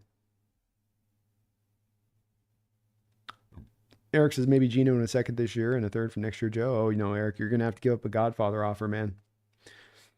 Especially if you're competing with the Niners. You have to come up with 4 first-round picks. Equivalency. What's up, Slubby Wow? Post Eminescence. Hello. Thank you, everybody out there, for checking out. I see a couple names in here been popping in on the Twitch stream over there. Thank you guys for doing that. If you're not aware, you can click down the description section below to the Twitch channel I got rolling, the Seahawks Nest. I'll be there throughout the offseason, gaming it up and just chopping it up. King Bomber Jesse made a video on Burrow to the 49ers. ISTG, if he goes there instead of Seattle, probably won't be traded anyway. Yeah, it would be brutal to watch him go there as we need to, if the Niners got Burrow, that would definitely make me not a happy man. I'll tell you that. But it's going to be, I think we're in for a bit of a wild offseason a bit. I'm not just meaning from our Hawks perspective, but you just sort of get the feeling of this also from an NFL perspective with some potential names that could be on the move and teams that could be a little bit more aggressive and all that. Ricardo says, I'm inclined to think a Burrow trade wouldn't happen, but after the Luka Doncic trade, everything feels possible now. Luka's opened the door to everything. Everybody's in play now. What's up, War Chief? Aloha. War Chief says, the thing about Nuosu is he did just as good or better our edge rushers that played all season. I don't know if he was as good as Mafe. I mean, he had one sack. He had a couple of games that were rough, I think, where he wasn't at 100%. I mean, but when he is healthy, I think he's every bit as good as the guys we got currently on the roster, to your point. I don't think he's, but he had a couple of games that were, I think, rough ones as well, though, where he was kind of struggling to come back.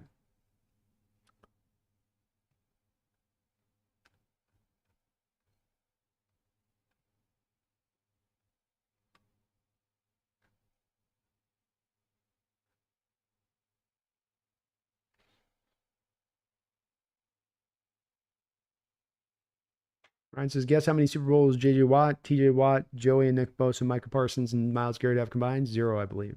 It's true.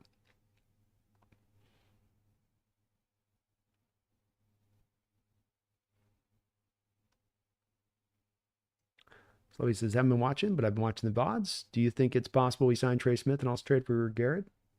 I don't think either are likely, but I think they're both possibilities. I think John would be in on both of those two deals. With Trey, it's going to be, are you going to be willing to go over the top of what other teams are willing to spend? Kind of the same is true with Garrett as well. And those are both different. With Trey, it's just a matter of money. With Garrett, it's a matter of, you're going to give up the draft capital. You want to give up the players in addition to that to make this kind of move. I would tend to think that there would probably be some team out there that would probably go beyond you on both of those two deals, given John's track record on this. But it's possible. I think you'd be on both moves. It's certainly maybe could I see John getting swept up and just loving Garrett and Cammy believing that he's available on the market and he'll throw whatever it takes? And same thing kind of true of a guy like Burrow or maybe even a Trey Smith. It's possible. It's definitely possible. Hard to predict, though, with John's track record. Or choose, I just don't think Nuosu is injury prone. I don't. I don't necessarily think he's injury prone. I do think, though, that you got to go off the last recent data. And this is a little bit like what I was talking about with what the Eagles do here. Lethal Lance is when I led, or not Lethal Lance, War Chief. When I led with the show on this, a bit of one of the lessons I said the Eagles learn have when you look through their roster through the last few years is that you don't hold on to guys too long. That you don't just hold on to a guy because you're just hoping for this thing that hasn't been coming up recently to happen. And maybe there's reasons outside of control, bad luck, stuff just happens in a certain point in time. But when it comes to Uchenna, it's not just an answer about having a guy on the roster. It's about having the guy on the roster or having that $8.5 million that could be spent in another place more wisely. Or if you could, pump that money together with other money that you have to then spend to a different position. Especially in a draft like this where, you do have good edge rushers coming out in this draft. There's a lot of them. And that if you're really just needing a guy to be the rotational guy behind a Derek Hall and a Boye Mafe, that you don't have to spend the 8.5 to get there.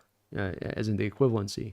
I'm not against them keeping on and holding on to them either, but I do think that there's an argument to be made as far as the cap money that you got to free up, and especially to spend it in other better ways to say, maybe not the best of money to spend here right now with this.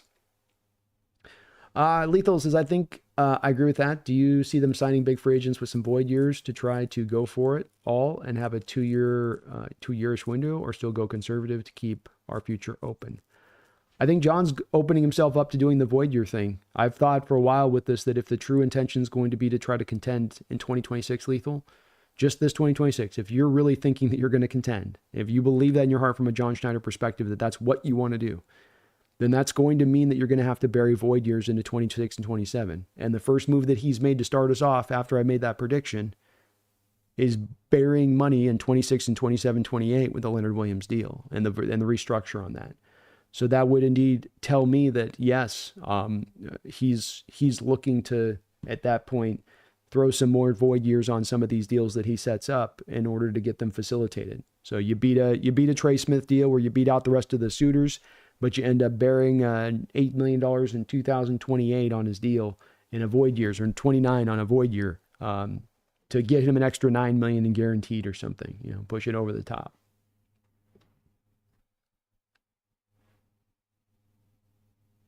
Lethal Lance, I'm a little nervous for selling our future to go for it all now because it would suck so hard to not make it now. We have to live through all those void year contracts eating our cap up. I would like to at least make the playoffs before going all in with big void years.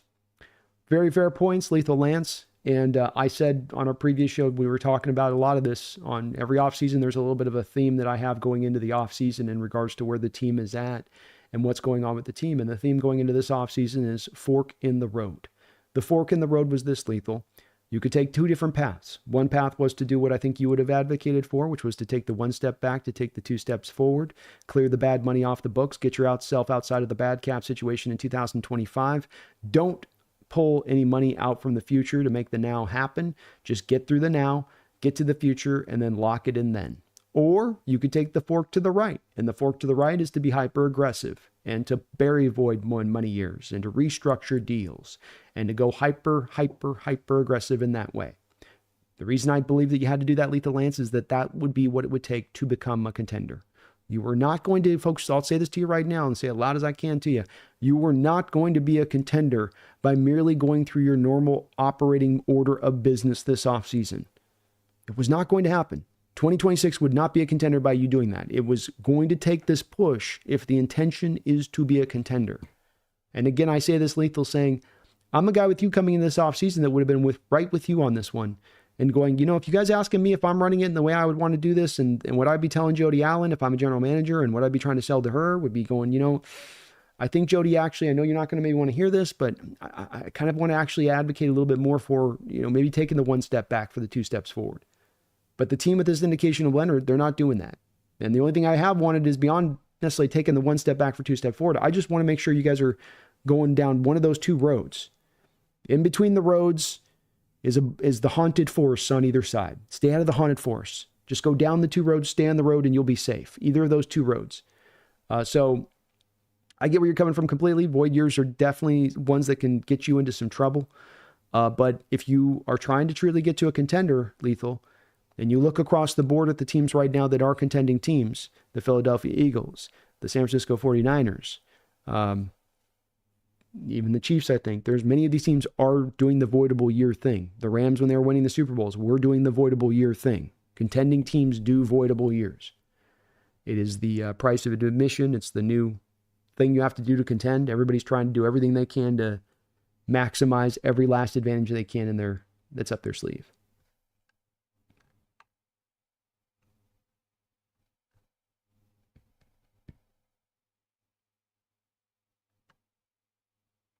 Stoyan says, hey, B, can you tell me who do you think we draft at quarterback next season? I don't like the crop this year. We need to get youth after Geno. How about Klubnik, Stoyan? I'll go with Klubnik from Clemson. But there's a lot of good quarterbacks in the next year's draft. Drew Aller, we got Arch Manning out there. A couple of other guys. Caden Salter is a guy to maybe kind of pay attention to. Nussmeier. With LSU, who didn't come out in this year's draft, probably would have been a second, third rounder in this year's draft, might be a first rounder in next year's draft. So there's a good collection in next year's draft that should emerge.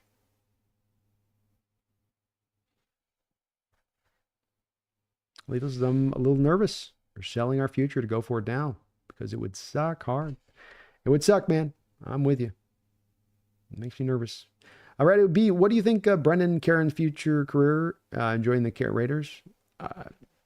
I mean, I don't have a lot of opinion on Brendan Carroll, to be honest with you, Radu.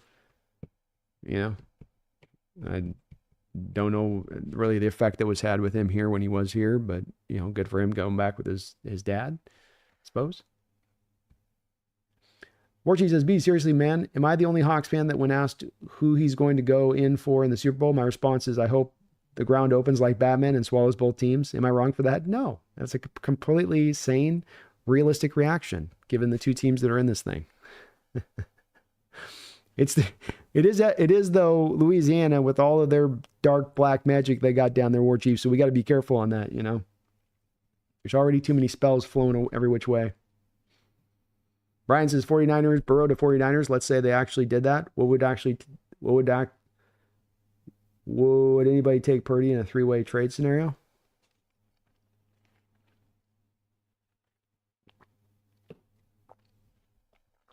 Yeah, you'd probably find a team. Which team?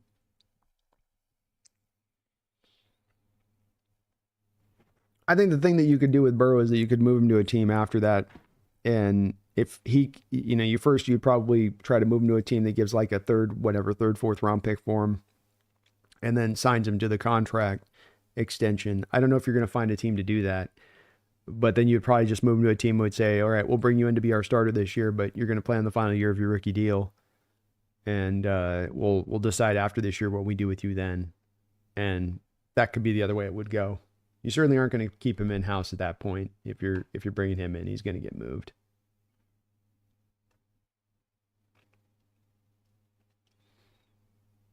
Seahawks Gaming, Jared Verse won Defensive Rookie of the Year with a 4.5 sack season. He did. It wasn't the strongest class of rookies necessarily as far as statistical output goes, but he was also played the run pretty well, and he had a lot of pressures. No, he didn't get a lot of sacks, but he was one of the league leaders up there as far as pressures off the edge. Henry Myers, how you doing?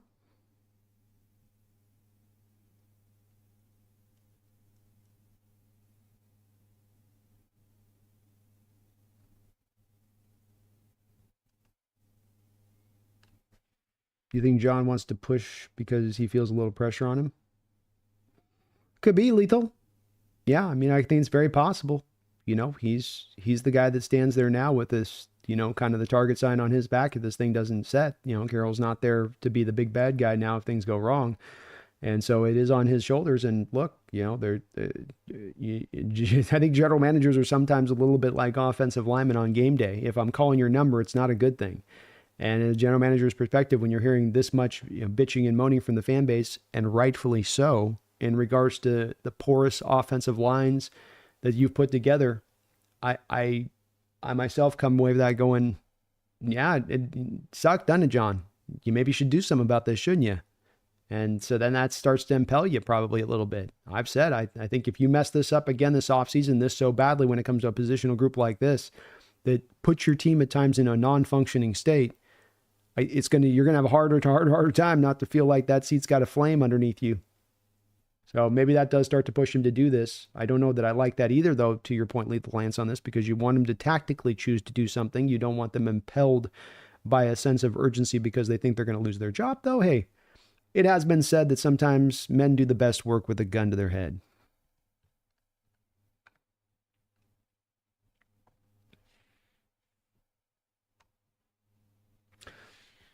Stoyan says, okay, what do you think it will make for us to be contenders this year? What moves do you believe will get us that point, in your opinion, B? I just don't see it unless we get Burrow, Smith, and more offensive line for Geno. Well, certainly, I think a Burrow, is an easy peasy one with saying that gets you there. I think that the main approach here, Stoyan, has got to be from a perspective of rather than spending all of your free agent money in every different direction, rather than carving up your millions of dollars and we're going to give out a bunch of one-year deals, that you focus in on guys. You focus in on good players that you're going to have to spend a little bit of money on. The place that stands out to me on this to get you to contender next year, and a place that would give me a lot of hope on this, is that, okay, you sign Geno to an extension because there's not anything quarterback in the market's going to be better than what you're going to have with him based on what we know as far as availability. Burrow's obviously the one that would supersede that as a move. You re-sign DK Metcalf. Okay, so both those two deals get done. You actually save money on the first year of both of those deals. So again, I know both of those players are going to sign big-time contracts, but just for the moment, let's concentrate on the first year of those new contracts. Each player should get you about $5 million a piece in savings on the current cap. So some relief. I take that relief with a Leonard Williams restructure, with all of the straightforward cuts that we can make, and $62 million of space that we can create with that. And now I'm sitting somewhere in the neighborhood of something on like, $60 million in real cap space, because I can take off all that functional space for draft picks and all that to the other side. Now you go out and you sign some combination, Stoyan, of Drew Dahlman and Ryan Kelly at center, Tevin Jenkins, Trey Smith at guard, Mekhi Becton at guard. You go up and you get, one of these guys in that way. That would be the pathway I would think would be the one where, yeah, I get 2 of those guys in-house. I go draft another guy in addition to that. I've got some of the development in-house from one of Bradford, Haynes, Sa'atoa, Luamea.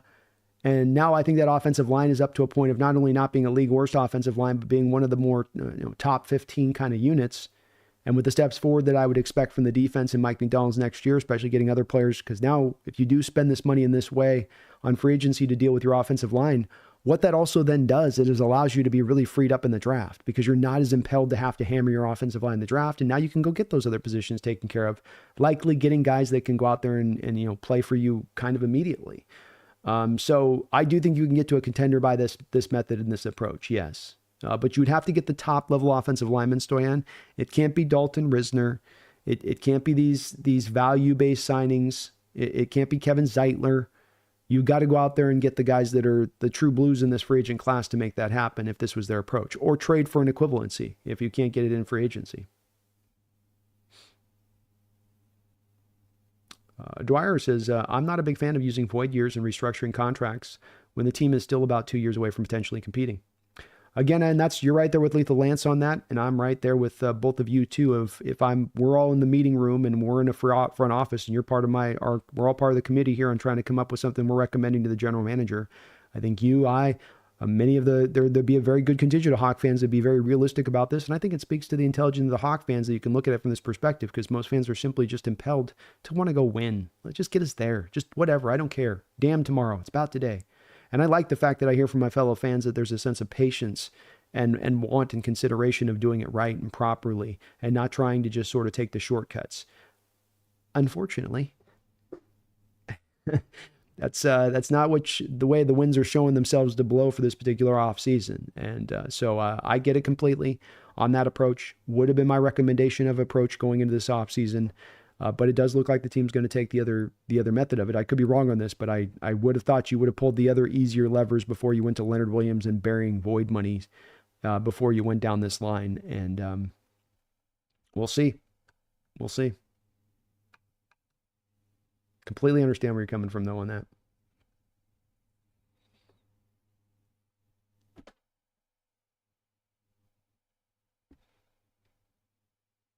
Ghost of Pete CB. I like this approach because if it doesn't work, then we're forced to take steps back in a few years. It will definitely force you to do that if it ain't working, because you ain't going to have any more real flexibility there. So you're right. I mean, it's going to push you into that where you're like, all right, now we got to do it right. Now we got to do it slow. Lita says, yeah, we wish we constructed just a little better roster before we start going crazy with void years. But once you start doing it, you might as well commit all the way. Kind of feels like they're making their bed. Yeah, that's the way I kind of see it too as well. Yeah, and again, I think with you and O'Dwyer and what you guys are saying on this, I don't think there's anything off of it, Lethal going at all. It's the way I would have going into this offseason. My only thing with it is if, like you say, you choose to go this road, then go down that road. Don't start heading down the aggressive road and then just suddenly go, man, this is too fast. This is too fast for us. We can't do this too fast. No, you chose this road. You could have taken that patient approach. You could have done what we were advocating for you to do, and you didn't want to do it. So here we go now, But I get the trepidation with this. It's place you would have, I think you put it the right way. You'd like them to be maybe a little closer to the mark before you engage this kind of mechanism. But as someone else said above, maybe John's feeling already a little bit of pressure and heat to get this thing going and right quick. Swedish is Brock Purdy as a future Jets. I think I have thought about him as a Jets one, Swedish. The one thing is that there's those stats that stand out with Brock on him playing in poor weather. And boy, is it brutal. Those baby hands and that light arm just do not fare well in the elements. Dogzilla, that cat, is it a pumpkin offspring? No, she's the first one I had. She's the one that is always very evasive about getting on camera, but she decided today to start caterwauling the second I went live for some reason. Orchie says, I think Joe Burrow going to the 49ers would be hilarious because our pass rush is going to eat them all season with that lackluster offensive line they're going to have. Ha ha ha. I will say the thing with Burrow that doesn't make a lot of sense to me is the Niners are so run heavy. It's like, is Shanahan going to start going back to pass-happy Falcons kind of offense? Maybe it could work, but to your point, War Chief, they haven't exactly set up a pass-protecting offensive line there in San Francisco. Lethal says, we need John to get into a flow state, pull off some Marshawn Lynch-level trade, Michael Bennett, Cliff Averill-level signings, and hold up another damn Lombardi in 1 to 2 years. Let's go, John! Take us there. Take us there. Dogzilla, thanks for the $2 donations. Is that cat? Is it from Dan V's tree? Nice. Oh, no, she's her own separate line. All wild, part feral. She's a good girl. She's definitely in her, she's going monkey phase today. She's climbing on everything. Rev Rye. My question is, from John's perspective, is he willing to extend a 35-year-old Geno Smith? Sure, it'll free up $5 to $8 million this year, but is that worth risking the potential fall off of an older Geno? Well, we go back to, again, I would say, and you're asking from John's perspective, Rev, and not mine, so I'll answer it from that perspective of it. John's perspective of it would be this. I want to be a contender in 2025. I am not willing to take a step back. There are no quarterbacks that push me more forward than Geno Smith this year out on the open market that I can go get. And I am committed to being a contender in 2025.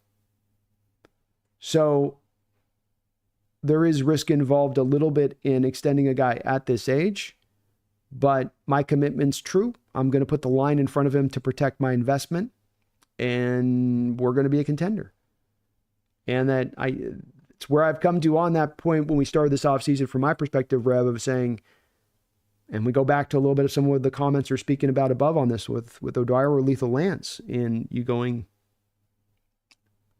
the step back includes kind of parting off some things, and like you say, not necessarily investing into a 35-year-old guy at that point, that kind of money. That would have been the little bit of we're going to pull back that step. We're going to, let's ease off on, let's not sign the biggest contract on our books this offseason, given we're in still a state of kind of not sure. But once you make the decision, that's why it's really then becomes less about Geno's age, bop. It's more of what the first question you ask as you enter the offseason as an organization. Are we ready to contend? Do we believe we're ready to contend? And not in 26 and 7. Do we believe we're ready to contend in 2025? Because that is the answer that drives whether or not we're going to sign this Geno Smith contract. If the answer is yes, and there is no Burrow on the market or no Trevor Lawrence on the market, then you're signing Geno Smith, 99% certainty. If the answer is no, if you're doing the thing, Rev, that like O'Dwyer or Lethal Lance, or I'm kind of being a proponent for, but this does seem like something that's just not a possibility at this point, of the step back move to do the 2 steps forward, then you wouldn't do that. You would go a different direction. But you take that one path and you sign up in for a penny, in for a pound. You're going to start down the path, and the Geno deal comes, the DK deal comes, the Ernest Jones deal likely comes behind that. Boom, boom, boom, boom. That's the line of aggression if you're going to take the aggressive road. Definitely not something I think everyone's advocating for. Some are, but it's where John's going. You mentioned from John's perspective. I think that's John's perspective on it. And I can understand that being his perspective if he chooses to go down that road, which he kind of has. Jerome Sheets. B, did you see Burrow saying he wants them to sign Chase and T back on first take? Possibly setting up announcing a trade request if Bengals cheap out? Wild times.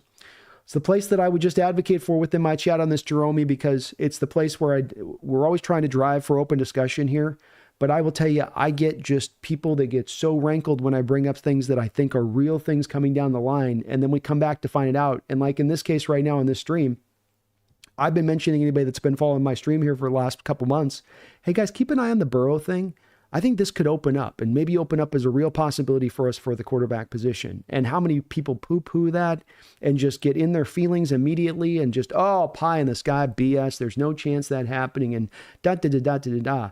And it happened with me and Myles Garrett, and we just had that trade request come out. I had the same thing happen to him when I mentioned that midseason of like, man, Myles Garrett comes up, we might have a possibility. Oh, you can't. There's no way. Why are you even bringing it up? Why even mention it? Like, These are the reasons I want to mention this stuff. These are the reasons I talk about this stuff, is that I don't bring it up I'm not a clickbait guy, and I'm not bringing stuff up just for the hell of it. I'm bringing up stuff that I've really looked at and I go, man, there's some feasible stuff on this when you really look to the depths of it a little bit, when you get a feel for what's going on in that situation. And I think that that's very much the reality of here with Burrow. And this is not me looking at this being brilliant and looking at it, or being some psychic and seeing it.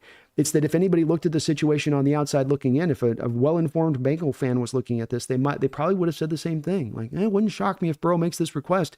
We're heading up into an offseason of our own fork in the road. And I'll tell you what, my ownership's going to take that cheap fork every time. They're taking the cheap side of the fork every time. And that's where it's, you on a lot of these things, as weird as they can look on the outside, that can't just, you got to look at all the factors at hand on it. It ain't just about a team having a quarterback in his prime who's one of the best of the best, and there's no way they'd let that guy go. You got a team that's cheap. You got a team with a literal track record of once Jerome having a former first-round quarterback who played great for them, probably the best quarterback. Literally the story of Carson Palmer is playing out exactly down the road the same way, almost beat for beat, with Joe Burrow in Cincinnati. You have a number 1 overall pick as a first-round quarterback, goes to the team that's not good, that's been in disarray for years, realizes his potential, lifts that team up, plays tremendous football, gets his knee shredded at one point or another, gets around to the point in his time there with Cincinnati where he comes to the point of going, okay, I realize you guys don't really want to win. I want to get out of town. So we've literally had this in this exact spot with this exact ownership group go down just like this once prior, on top of knowing the exact parameters at hand and what's going on with the Cincinnati ownership organization, just on general terms, as far as the amount of players you're going to potentially lose this offseason, irrespective of Joe Burrow. But these are wild times, Jerome. O'Dwyer, is it naive of me to be overly confident in this team going in the right direction this offseason solely because of McDonald? He seems to be ruthless and determined in his vision for the team. No, I'm very happy with McDonald, and I do agree with you. I think that there's I think you're speaking to a bit of a strength of spirit that he has in him a bit. I'm not talking about being a hard ass or anything like that, but that there is definitely, he is laser locked in, I think, to where they're trying to get to, and that he's not going to be kind of knocked off that path of getting to that place that he wants to drive to get. And that's a bit of maybe lighting a fire under John's butt, not from your heat's warming up from a job standpoint, but just reignite that flame of competitiveness within you. Let's go get this, man. Let's go get this. And I like it. I like it from McDonald. I think it could help out. I think it's something, again, probably been sitting in need in this organization here recently. CR says, what are the left guard out of the draft? We would be fine starting day one, not signing in free agency. Which are the left guards of the draft? We'd be fine starting day one, not signing free agency. So Kelvin Banks would be a left guard. I think Campbell is probably a guard, but he's probably going to go before we pick. But yes, he would be technically if he lasts to us, CR.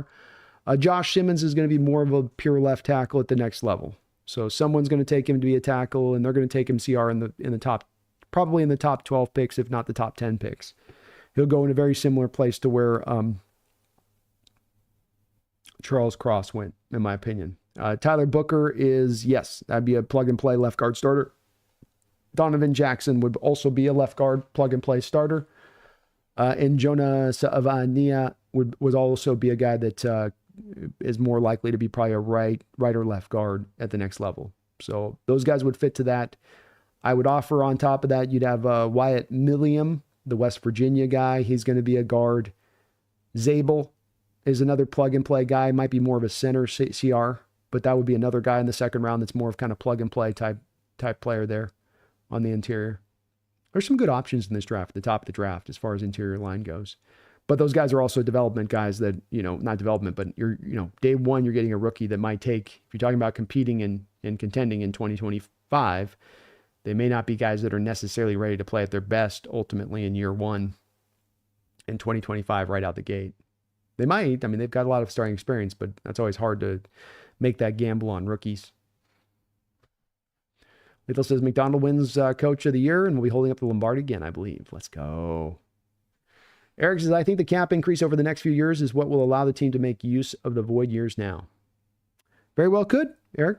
Get out ahead of it. I know that we've all been kind of waiting, Eric, for the little bit of that gambling money to click in place on the cap. Start to feel a little bit more of now like one of those kind of big giant increases they get some from time to time when that money starts to inject in. And we really haven't seen that with the gambling becoming in the mainstream of NFL in that way. So I'm kind of waiting for that to kind of click in and really one of these years push the cap up like significant. I'm talking like a year where you get a $25 million bump on a season. I think it's coming up, and you're probably right. It's very smart of you that they're probably anticipating a little bit of that in these moves. Lethal says he's turned Pete's bottom of the league defense into a top half one with all the same players. He's the truth. He's the truth, man. John didn't get a ton of things right this last offseason. Spending money and draft was a bit of a mixed bag, all things being equal, but he absolutely hit a home run out the park with Mike McDonald. This guy was the right hire. I've got faith in him. He delivered this season, and taking that defense like he did, turning them around that fast, and like you say, with players that aren't even his exact handpicked choices for this defense. Those are players for a 4-3 under Coach Carroll defense. That's what they're drafted for. And he's, you're right. He made him work in his system pretty flawlessly.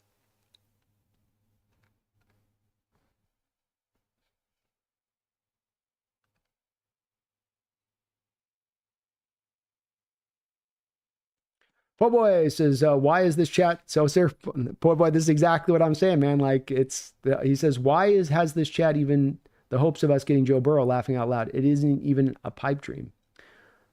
And that's again where I just say, Po Boy, I'm doing this for years. I can't tell you how many times I've had topics come up, and it still kind of makes me in wonderment, even folks like yourself that have been here for so long, where there's things I bring up, and I just said it above on this, Po Boy, where I was talking about the Myles Garrett deal. Or the Burrow, like we just had the thing of Burrow come up with a soundbite, and as somebody else mentioned above, that's not just a soundbite Burrow's just throwing out there. He's conditioned to know how he needs to speak to the media, what he says, what he doesn't say. That's him laying groundwork for raising up a flag of saying, I want out of here. Now, are we going to have enough of other teams to be in the mix on trading for him? We'll see with that. I mean, we would see if that would be a potentiality, but I just don't think, and I get where you're coming from, that there's many who feel like you do, and that I hear about from many of these folks on this side that go, oh, there's no there's no, why even say it, why even bring it? But again, I can't tell you, Po Boy, how many times in doing this for 6 years, I've brought up stuff in advance of things and people poo-poo it down where it's like they don't even want to have the discussion of it. And then it comes up to be, Po Boy. And then if Burrow's traded for in 3 weeks, by the Hawks, those people never come back around to owning it then. They're so effusive in how sure they are that there's no chance of it happening, but then they're so quiet when it then does happen. It's like the Myles Garrett folks. I brought up Myles Garrett a couple times over the season as, hey, what if this does go on? And it was the same thing you said is the same thing people would say to me on this. And you go, now that it's on the books, it's possibly being out there, and he's asked it for a trade. And if he does get moved, it's like, are those people in the chat now? Do they mention anything now? Do they go just suddenly quiet? And it's like, I'm okay if you want to have a strong opinion about not want to talk about items. But then when you're disproven about those items being something that's a reality of coming out, well, then you got to come back in and own it. Because I got to own it when I'm wrong about stuff. And that's the thing I don't quite get about this strong thing. Number one, why shut down conversation about anything? Like, that's not what we do here, first off. That's not what this channel is about. That's not what this community is about. That's not why I operate in doing this channel. It's to have open discussion about anything. So first off, when it comes to any subject, just going, don't talk about this. That would initially, right off the gate, I'd be like, I'm not really big on that. But then about feasibility. There is feasibility here. There's feasibility that just got backed up by the interview that Burrow just gave a couple days ago, talking about some of the discontent if we're not signing these guys. Like I've been on this rodeo many times, Po Boy. I've been watching football 4 decades and seen these kind of things play out in this way. And it's always a process.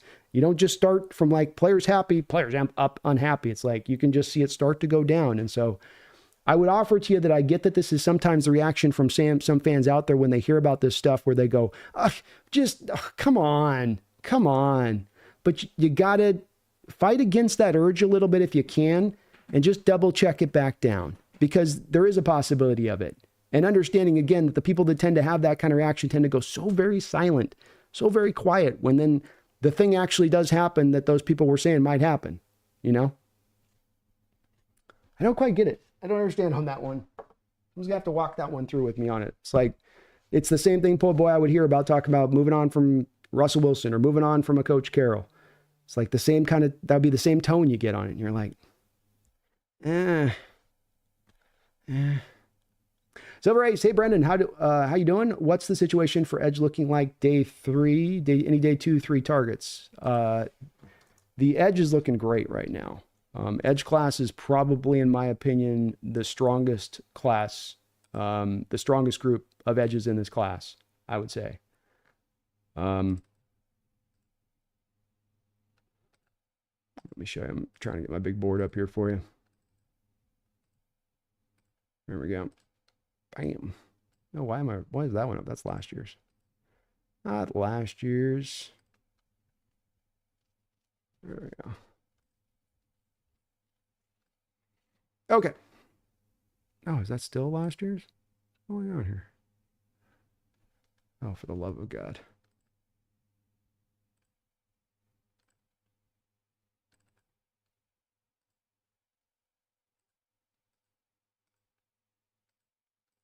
All right, there we go. Took me a half hour. So here would be the big board for edges. And what you can see on this, as you look on this, is that I've got a stack from the first to the third round. There's 5 in each round. So Abdul Carter, Mykel Williams, James Pierce, Mike Green are my first round edges. Second round, you get into Jalen Carter, Shamar Stewart. Shamar's probably going to go in the first round at this point. Kyle Kennard, Nick Skirton, Donovan Zirike. And even the guys in the third round, a lot of those guys go in the second round. Sawyer might go in the first. I'm just not as big on him as other guys are. But Landon Jackson, Princely Umamanilian, Ashton Gillette, Joshua, Josiah Stewart. Man, there's some tough names to say out in this draft. All those are really good players. All these guys have starter potential, upper level potential, some really good edge rushers. Donovan from Boise State or Boston College is great in that way. Josiah Stewart, 6'1", just a little mighty might there from the edge with some just kind of unusual power for that size. So you got freak shows, you got just good upper level guys, you got the big power edges like Shamar Stewart in the second round to maybe in the high first round or late first round. The Jalen Walker, who's kind of a Bruce Irvin-like clone out there off the edge, who can also do some off-ball linebacker stuff for you in addition to it. A lot of different kind of players, a lot of different stuff where if Mike McDonald wants to grab a guy that's, fitted to what he exactly wants to do with his guy and have a piece that's a little bit different than what they have in-house right now, he can go find that in this draft from the first to the third round. But the value also very much could be their silver ace as far as, why they go that route is because that's just the most valuable guy on their board because it's just such a deep class, at least at the first look at things from my standpoint. Very, very impressed right now by the edges. Woo! Oh my gosh, me. I'm sorry. It took me a second to see it, but let's go me with 100, I said. $100 donation. Me is not the first time he's dropped a big dono on the channel here recently in that way. I really, really thank you, me, for that kind of support. You are awesome, brother. Awesome. I salute you, sir, for that. Very kind of you for dropping the $100 dono drop. He says, what's up, B? Fellow Hawk fans, just came in to spread some positive vibes and love. As always, God bless and go Hawks. Well, God bless and go Hawks to you as well, me. I really thank you, man, for that support. You've been just awesome. I mean, you've always been awesome here, but been just dropping some big-time donos here on the stream lately. And I really thank you for that support. I really do. That's very, very, very, very kind of you. I really do appreciate it. And thank you so much, man. Thank you so much. Let's go. $100 drop. Woo!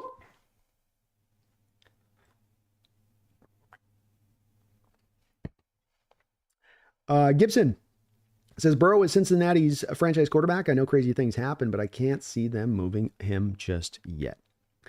Well, they definitely have him under contract, and they do have the leverage over him, and that's a team that does use their leverage, even if they have a player that's not particularly happy. I just wonder about that aspect of it, Gibson. I'd love to hear your thought on it as just from a Burrow standpoint, if you're going to move on from the prerequisite guys I've mentioned that I think they're going to be moving on from this offseason. Higgins, Hendrickson, BJ Hill, gone. When it comes to Jamar Chase and this team signing up for $36, $37 million a year, are they going to be willing to do that? I have a hard time seeing that. Maybe I'm off on this. Maybe they just signed Jamar and they let go of those other guys, and that's enough to satiate Burrow. And he's like, okay, I'll go through another year.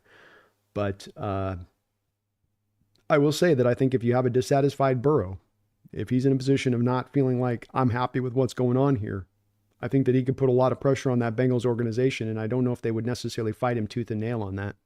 especially if it got public. But I could be wrong on this, for sure. Rev Rye, do you have a Seahawks hot take for this offseason?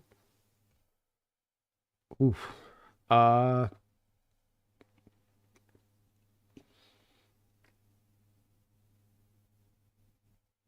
guess my hot take is this, is if the team is not going to, Rev, take a tactical approach of taking one step back to take two steps forward for 2026, and they're truly going to try to contend in 2025, that if they're anything short of being hyper aggressive this offseason, that this team will not be a contender in 2025.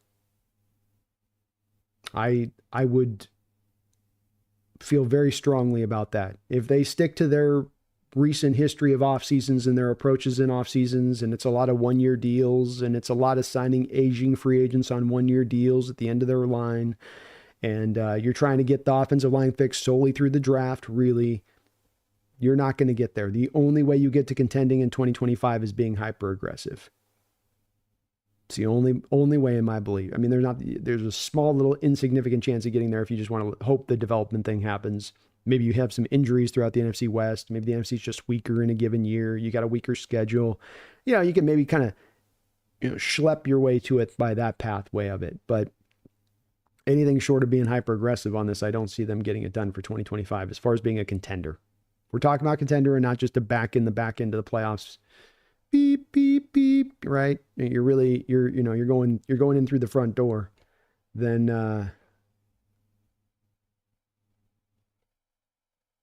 that's what it's going to take. Me, you're awesome again, man. I appreciate you for that $100 dono. Hella awesome on your part. Thank you so much, man. Paul Boy says, Hawks Nest, I do not think people are mad at you for bringing up Burrow, but odds 1 in 10 and 10 being the most likely. Burrow to Hawks is like 0.05. I like your hope, but even you have to admit it's a 1 right now.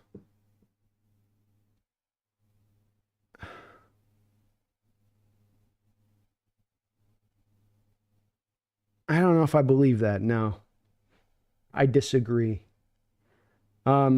I guess, again, first, just going back to the comment again on this Paul Boy, and I'm not meaning to hammer you with this, but this is just, again, I want to point this out because it's a commonality on the channel right now and one I'd like to try to push back up against. There are places that are going to speak about specific things, likelihood, not likelihood. This is what I've called, Paul Boy, a think tank of football. So it's thinking about things through that way. And I want chat bouncing ideas off. I want chat thinking in that way. I want outside the box thinking. I want us to think of all possibilities. I want us to have hard discussions. So when you say up in the chat, why is this chat even have the hopes of getting Joe Burrow? I'm laughing out loud. It isn't even likely in a pipe dream. Can you understand when you put that in the chat that that's not something that pushes conversation forward? All you're looking to do is slam down the gates of the castle doors on this topic because you've determined personally that you just don't think it's likely, so why even discuss it? And my point, as I raised up to you before, is that this has been a mentality that I've dealt with in 6 years of doing the channel a decent amount.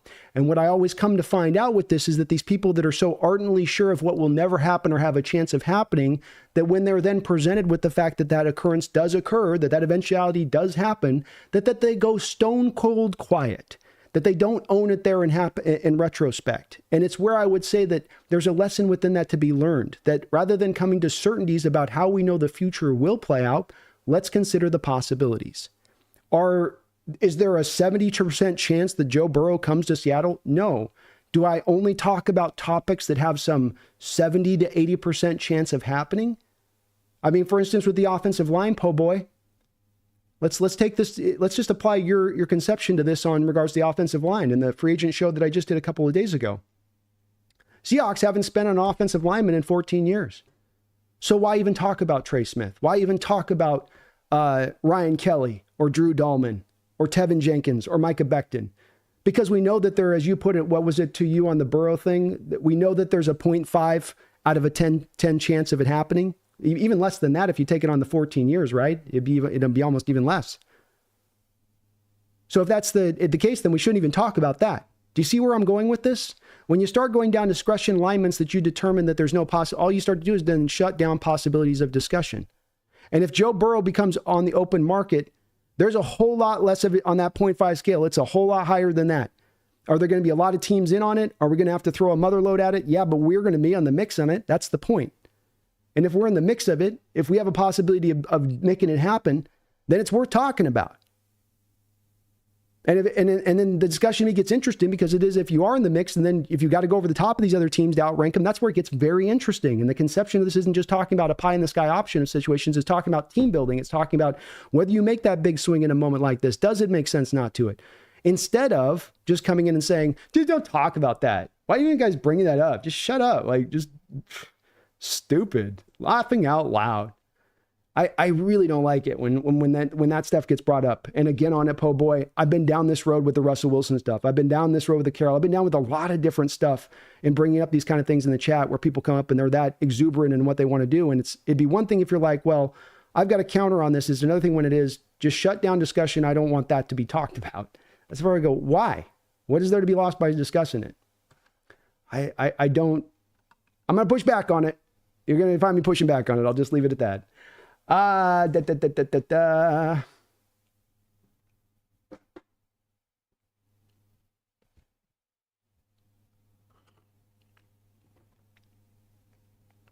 Baum, how you doing?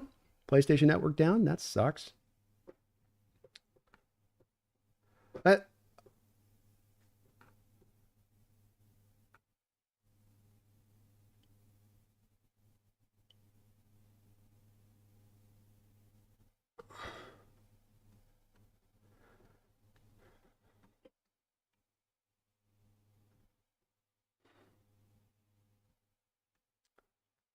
I lost your, yeah, I don't know.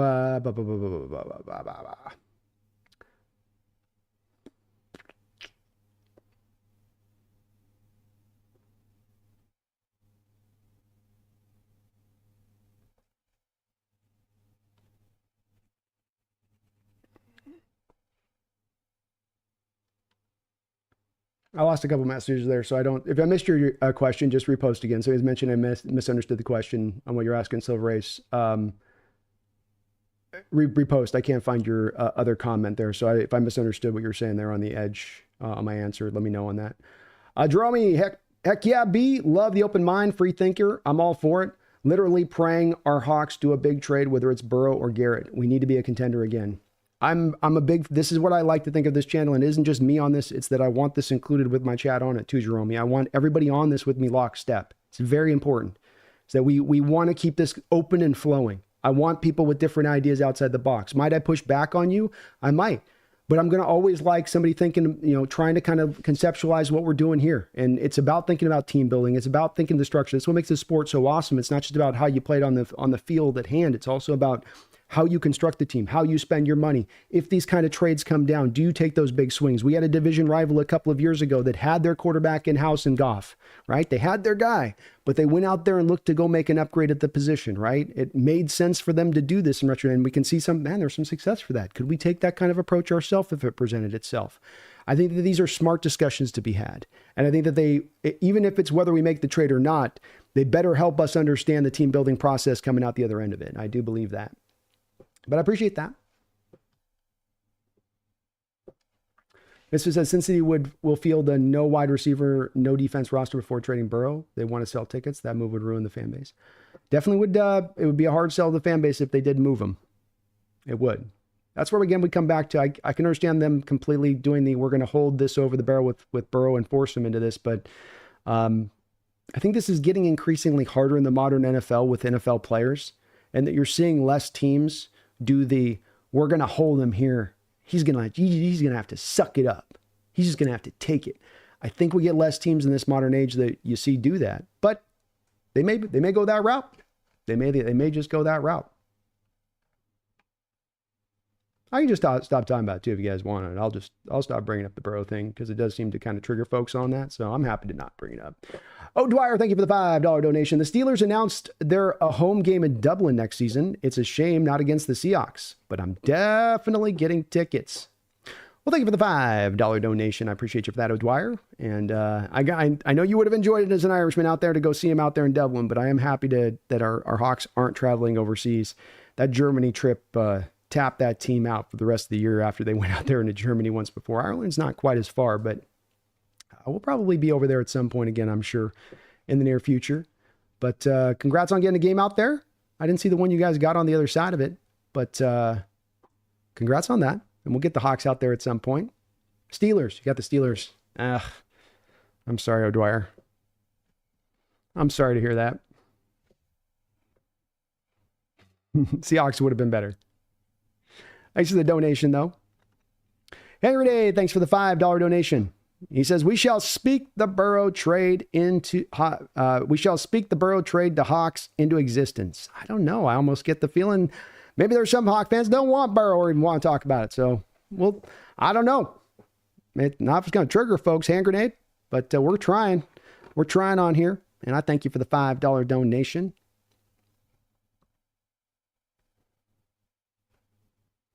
I make big plays. Thanks for the $5 donation as well. Today is my anniversary, so I can't stop at long. Just wanted to say thanks for what you do, brother. P.S. Let me know if you need another Fortnite duo. I make big plays. Well, thank you for the $5, man. I've got a buddy who's trying to get me back into Fortnite a little bit. I haven't been, the last few times I've tried to jump into Fortnite, been enjoying it as much as I did. I used to play the hell out of that game, and I've just been kind of meh with it a little bit lately as far as when I get in, where it's just like, it's just, there's a lot of times just so much, you got to get an early fight, then you wait 20 minutes till the end, and then you're another fight kind of thing goes on. Sometimes you're just like, oh, it's kind of tiring with it, but I will let you know. I'll let you know. Hit me up remember to friend me up on Xbox if you see me up on there. So I see you over there, but I might be up on that. So thank you, man. Congratulations on your anniversary, and have a good one. Appreciate you. Rev Rye says, do you think Trey Smith could be moved to left guard? It's possible, but I think it would be unlikely. And I think, Rev, that you don't want to do that from a Seahawks perspective in signing Trey. This has been where they've gone. And the real reason with this, Rev, is because in recent history, you sign guys that you sign for one thing, and then the first thing you do is move them, right? So Draymond Jones is an interior guy who plays a little bit of some snaps off the edge here and there, but he's an interior guy. You think so much of him as an interior guy that you give him $17.5 million per year. You give him the biggest free agent contract John's given to any player here in his time. And then almost immediately, one of the first things you do is move him out to the edge, not because he's at his best at the edge, but because you have no guys on the edge that can play the run, and you needed to have somebody who can set the edge in the run game. So now you're spending $17.5 million for a Red Bryant-like guy, and he doesn't even give you Red Bryant run defense off the edge. It's a pathway of, it's just not the way to go, Rev. No, you want to keep him in the right, you want to keep him in the position that you signed him for, you know? It's kind of, you don't want to do that. This is the Jimmy Graham you did this with, you did this with Jamal Adams, you know, this is the place that's smacking the team in the face as far as a lesson to really be learned here, and not doing this once again, and put him into the position of what you paid for. That's the best way to go with it. Angry B, do you see people comparing Dalton and Burrow stats? They have the audacity to claim that Dalton's better. It's why you don't lean on just stats alone ever as just an end-all be-all. That's certainly something that can inform you a little bit, but there's no universe that's ever existed where Dalton's better than Burrow or even in the deal. Ryan says, personally, I would put it about 3 out of 4 for Burrow. I think we stick with Geno. All said.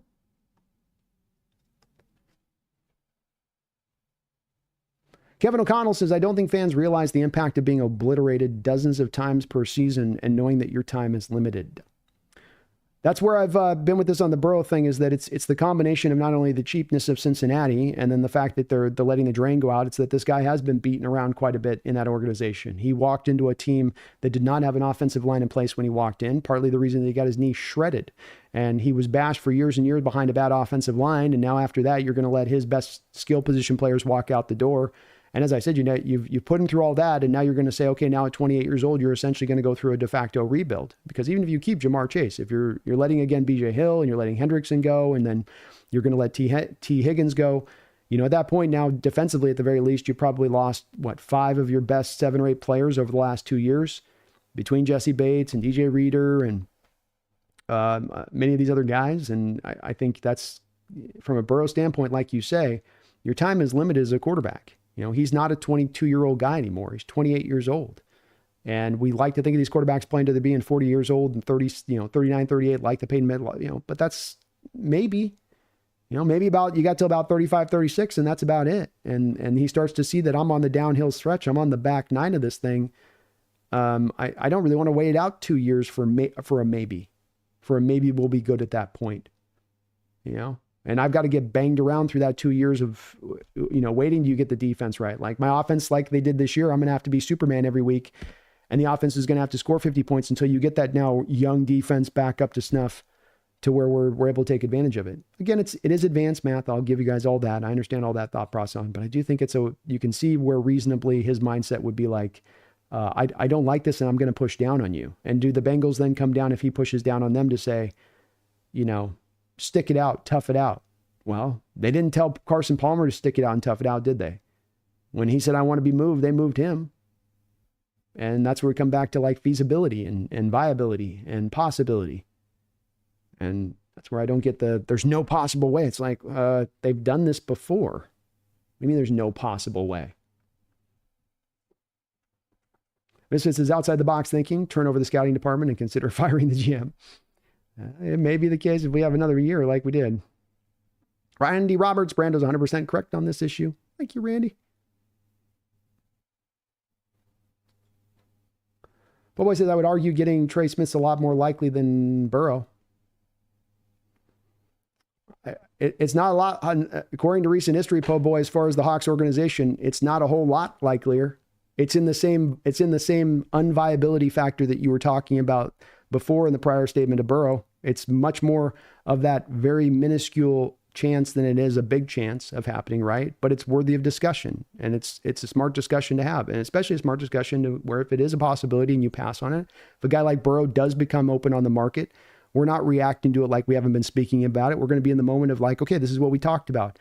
Now this is where our organization can go take this thing, or to tell the organization, no, don't take the thing. We've determined that the price is too high and we're not in the right place. It's not the right move.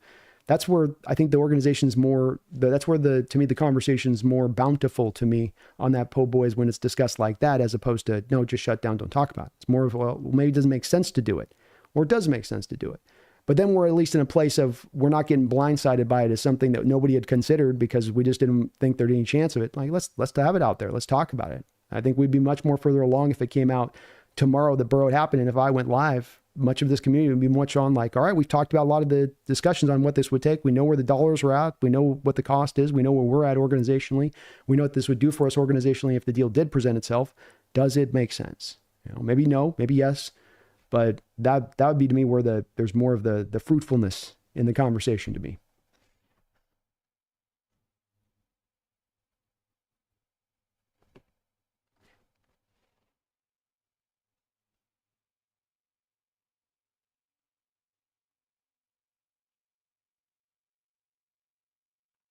Bubba says, I wouldn't roast you if you were right about us getting Burrow, but if it does, you have my permission to cook me. I don't want to cook you at all, Po Boy. I'm not, it's not even about that for me. And it's, again, not about me trying to, I'm right, everybody's wrong. It's more of just what I wanted. The one thing you'll see me retract at in this channel, really above all else, the thing that I really will kind of go, ooh, where it's kind of like, cringe. The spot for me is shutting down of discussion. It's why I don't like personal attacks in the channel. It's like, what does that do? That shuts down discussion. It's why you'll see me rail against straw man attacks, ad hominem attacks, steel man what a guy says if you're going to counter the argument they're trying to make. Like, these are the things where, because I want open discussion, because I've said it, and this is not the first time I've told you or anybody in this channel on this, and it's truly what I believe in my heart. This channel is not about this idiot here flapping his gums.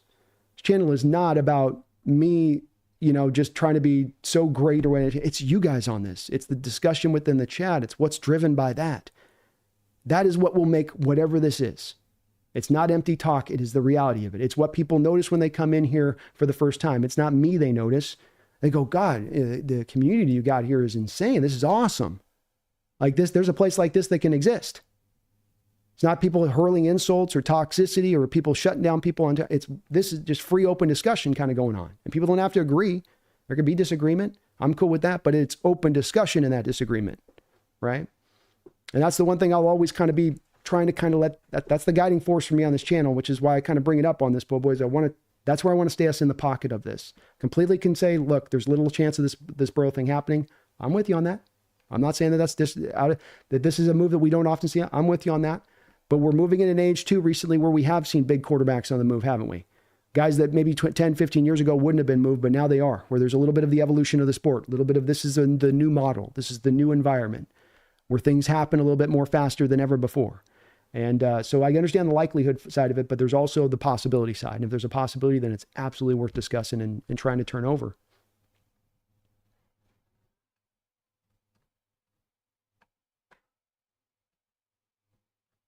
But I'm not here I wouldn't roast anybody in my chat. I don't want to roast. I only roast people with the disrespect thing. You're not being disrespectful. I don't think we're in disagreement on wholly on stuff in this just as much as I want to make sure we're letting the North Star be guided right here. North Star, open discussion, think tank, all topics in play. If something's crazy and there's, that'd be bad. Don't do it. Let's argue the merits of not making the trade for Burrow as opposed to no possibility of a Burrow trade. That's the funner discussion to me.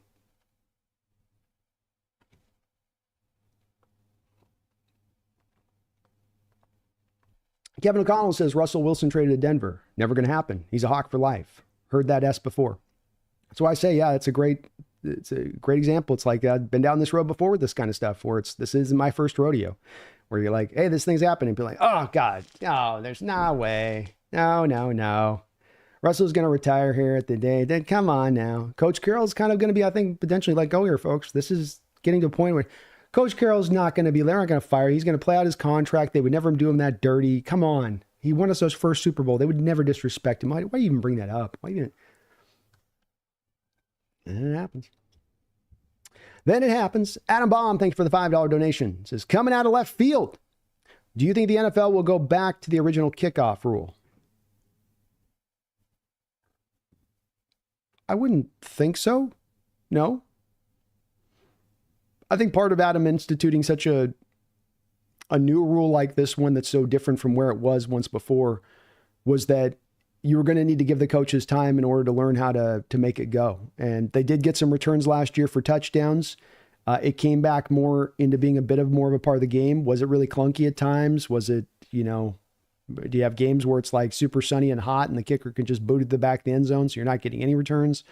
Yeah, that's absolutely part of it too. But no, I think if you're going to institute that rule, you had to give it probably a little bit of time to let these coaches, these special teams coaches, learn how to operate within the rules and still be effective in the return game and how you defend it. And I think there's still a lot of opening for creativity, reverses and end arounds off the kick return, stuff like that, Adam, if they can find a way to kind of gel with it. But no, I think it continues. I don't think they're dissatisfied, or I haven't heard of a dissatisfaction with the new rule necessarily across the board.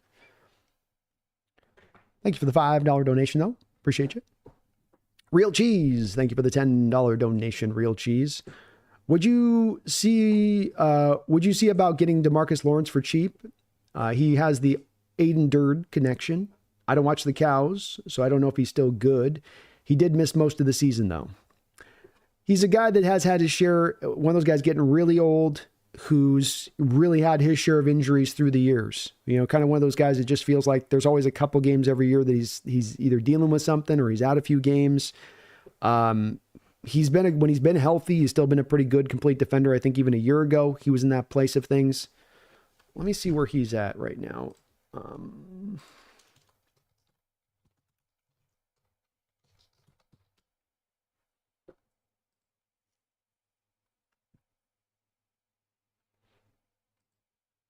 Yeah, he barely played last year. So he's 32 years old.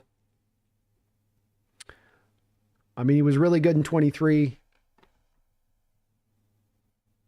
Still pretty solid in 22. 21 good, but injured. Man's played almost 6,000 snaps in his career, though. Got in the league, for 10 years. That's kind of a hard 10 years, right? He's got a hard 10 years of snaps on that body, I would say. How healthy is he would be my wonderment at this point, with being a guy at 30 who's going to be 33 years old. Yeah, Real Cheese, you mentioned getting him for cheap. I don't know if you'd get him for really cheap. could you do like a real cheese? I guess what you'd probably do is, would you flip out an Uchenna Nwosu and save his $8.4 million and then essentially give DeMarcus a 1-year, $8 million deal? Is that an upgrade over Uchenna at this point, where Uchenna's at in his game versus where DeMarcus is at? Has DeMarcus then also got a little bit more of an injury risk versus going with Uchenna? I think you could probably get to a place where you probably could land at sort of a 50-50 stage of things and looking at the options between the two, and then just stick with the devil in Uchenna Nwosu.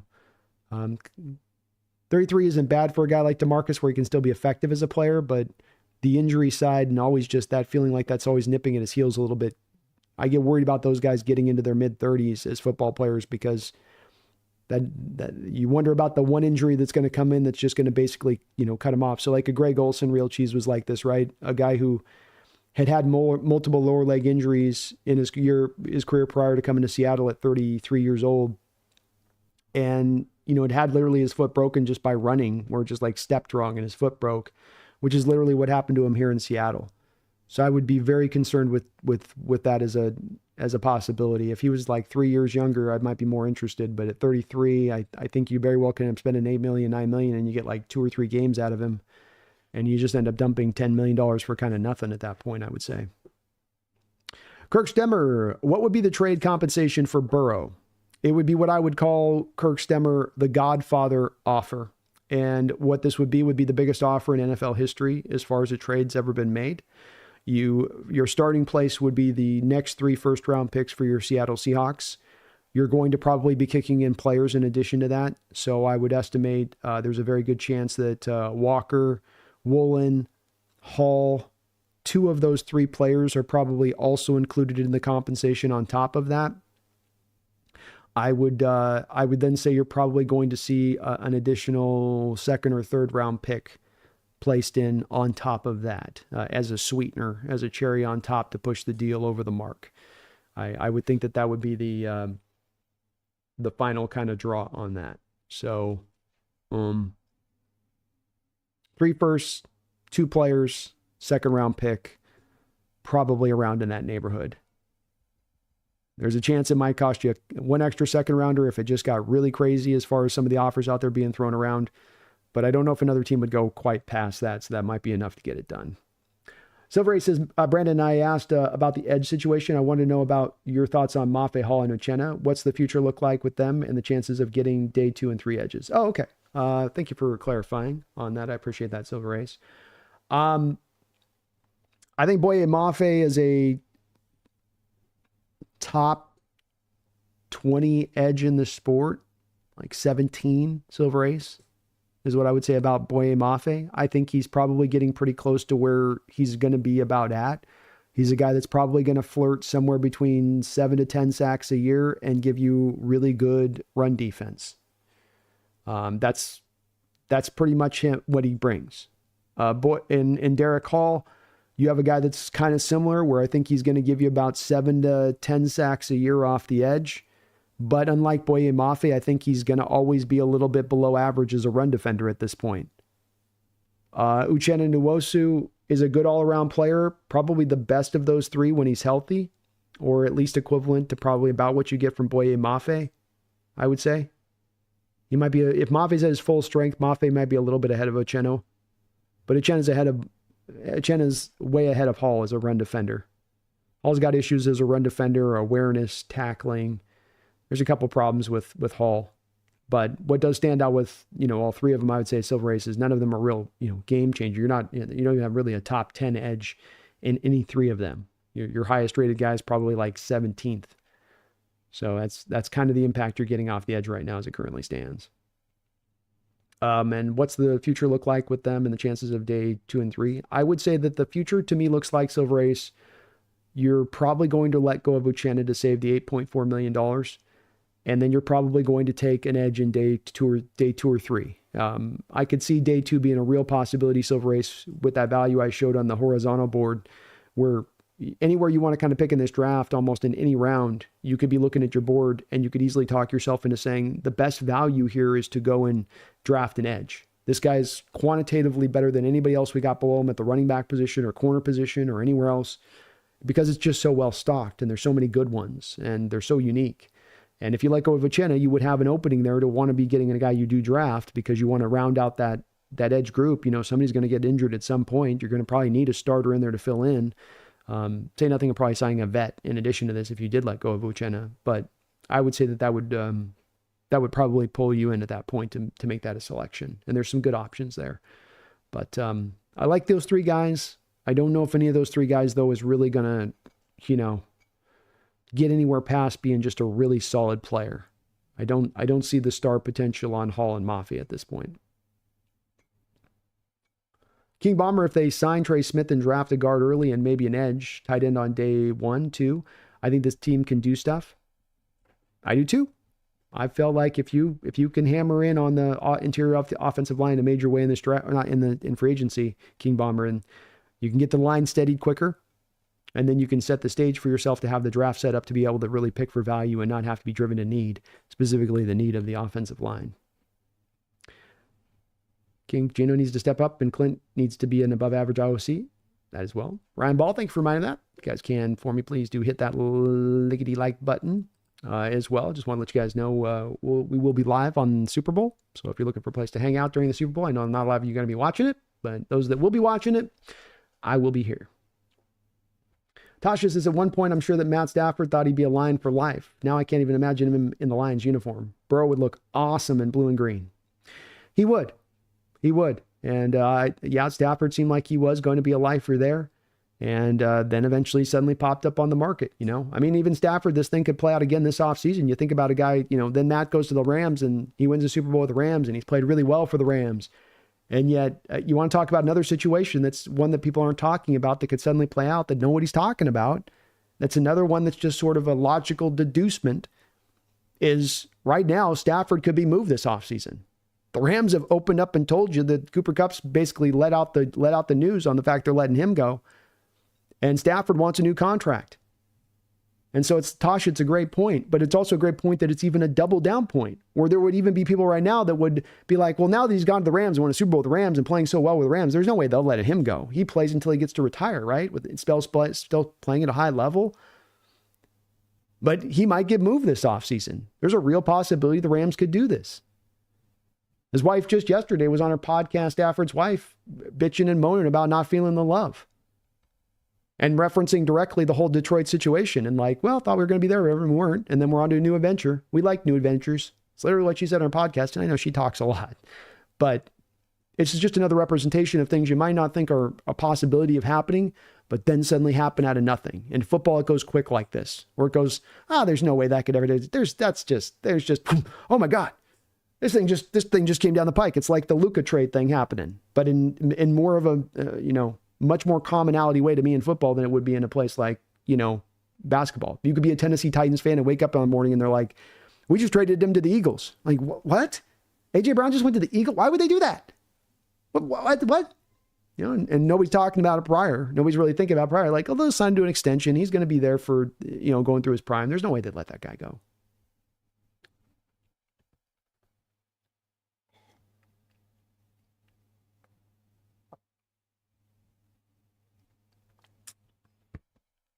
What precedents are there for an MVP caliber top 5 NFL quarterback being traded? Well, I mean, I don't know if, in my opinion, Matt Stafford's played like a top 5 quarterback since he's gone to the Rams. Was he a top 5 quarterback with Detroit at the time? Maybe not in consideration of that. I guess that's fair enough to say. Russell Wilson was still at a pretty good level, though we were seeing the cracks there and us looking close, but still at a fairly big level. That's why they got the draft returns that they got for him on that. I know Deshaun Watson had his whole legal thing that pressed his whole matters and then all of that, but he was still playing at a pretty high level prior to that stuff clicking into place and the trades happening with that. So nobody that's exactly at the place I would say of a Burrow on this, but I would say that there's been recent trades in NFL history of guys that, like I said, going back 15 years ago, those kind of moves wouldn't have been made. You would never see those guys leave, where I think now there's much more of a mobility factor to the modern NFL.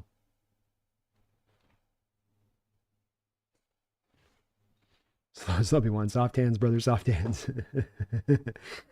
Brian, the Hawks Nest, you may or may not see it this way, but one of the fun parts about your channel is it's an analog for all of us being in the Hawks front office. Scouts, general manager, DPP, throwing around. That's what I want it to be, Brian. That's exactly what I want it to be, man. And I think it really is you guys that make this go. And I say this every show, but it is really the meaning of it. When I look at this channel, I really look at all I am is just kind of a part of the contributing factor along with you guys, but it's just merely a contributing factor. I may have the camera on me and the mic on me, but it's the reason I read every message in every show that I go live is because the value in what you guys say when we're operating on the same page, we're trying to just think about this team and think about it on the high level and get into the depths of it and the possibilities. And you're right. It's like the things that you would hope the front office would be turning over, Brian. Yeah. You're hoping that whether we think this Burrow thing is possibility or not, you damn well better hope that our front office is having these discussions where they're sitting around the circular table and they're like, okay, if this thing does present itself, what do we do offer the Cincinnati Bengals? What would we put together? What would that offer look like? How would we overcome a Niner team? What happens if the Niners and the Rams are competing with us on this? How do we feel about Burrow going there?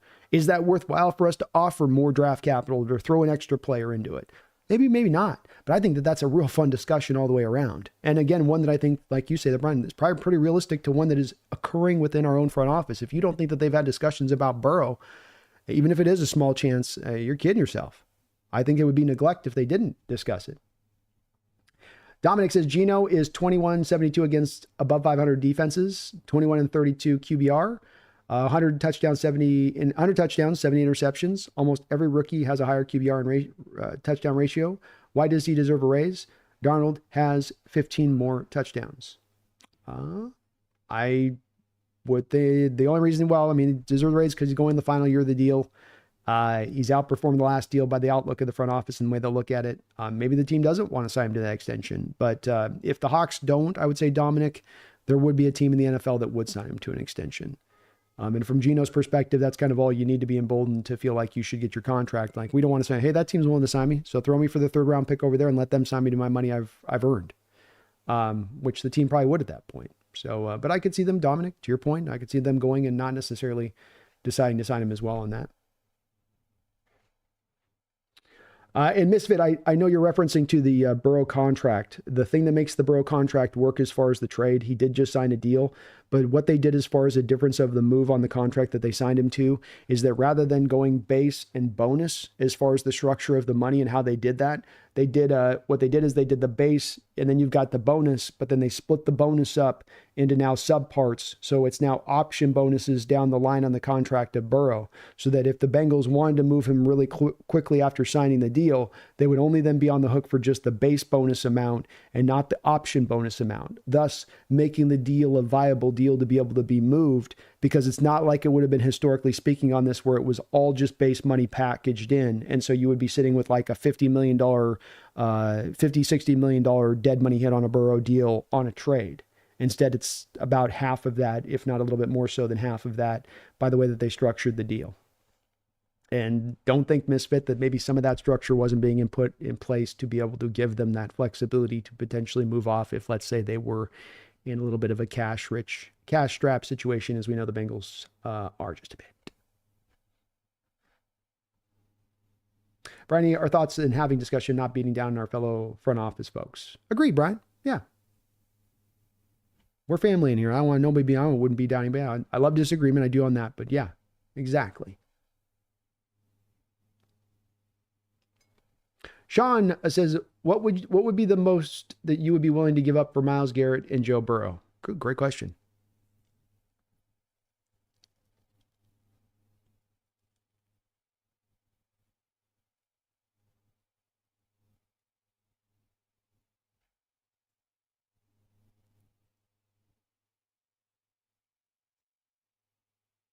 The most I'd be willing to give up for Joe Burrow would be 3 first-round picks, 2 second-round picks, Kenneth Walker, and Derek Hall. I wouldn't go past that. I wouldn't want that to be the price ultimately I pay. But if it got down to a bidding war and I gotta throw what I gotta throw, I really have some hesitancy on this a little bit in my outlook of our quarterback position for the future.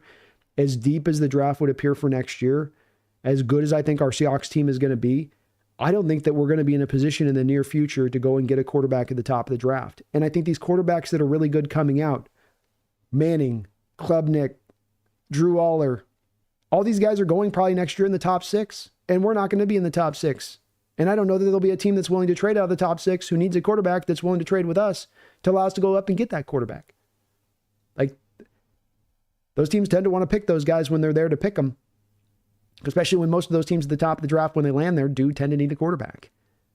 And so I do have a little bit of with this look of Burrow, and if it is an opening to this, to say also, if I will pay a little bit extra, because I do just know when it comes to the quarterback position moving forward on this one, not only is he just this tremendous upgrade and a quarterback that we've never had at this talent level ever in our history, I would say. Russell's maybe a little close, but I think Burrow's even a little bit above.